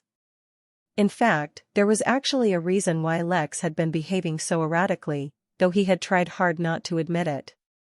He tried to keep himself so helplessly busy, and keep his mind endlessly occupied, so that he would never think about it. But the truth was, deep down inside, he had already realized that something was amiss. To be specific, on the day his tumor was removed, Lex already noticed an anomaly in his family's behavior. Later on, he got many more hints that everything was not as it seemed, yet he went out of his way to ignore it. Not only did he do his best not to think about them, he kept suppressing all his memories of his life back on Earth so that he would stop recalling the obvious flaws in their behaviors. But as his cultivation grew, and his mind became more agile, Lex had to work even harder to keep himself occupied, for his mind just kept on picking up clues that he had tried so hard to ignore. As a result, he ended up spending less time on the inn, for it would not give him the same sense of urgency that being on various planets, exposed to danger did. But he could not afford to continue on like this any longer, so he had to admit it. His family was keeping secrets from him, and in fact had been behaving in such a way that they made him keep a distance from them while thinking it was his own idea. He felt so clever when he moved to New York to get away from them, and always worked so hard to ensure they would never vacation there. But he knew now that he was just playing the part they wanted. He felt bitter, he felt disappointed, he felt angry, and much more. But at the end, when all the feelings mixed, the conclusion it reached was that Lex no longer cared. He did not want to go back to Earth and confront them for a truth that would probably be disappointing. Since they were keeping a distance from him and keeping secrets, then he felt no need to return to them either. It was a shame about his younger sisters, truly it was, for there was a good chance that they had no choice in whatever matter was going on. But no one alive could ever force Belle to do what she didn't want to do, so he knew that she was definitely complicit. No matter what the secret was, or what the reasoning behind it, since they chose to keep him at an arm's length, he would do the same.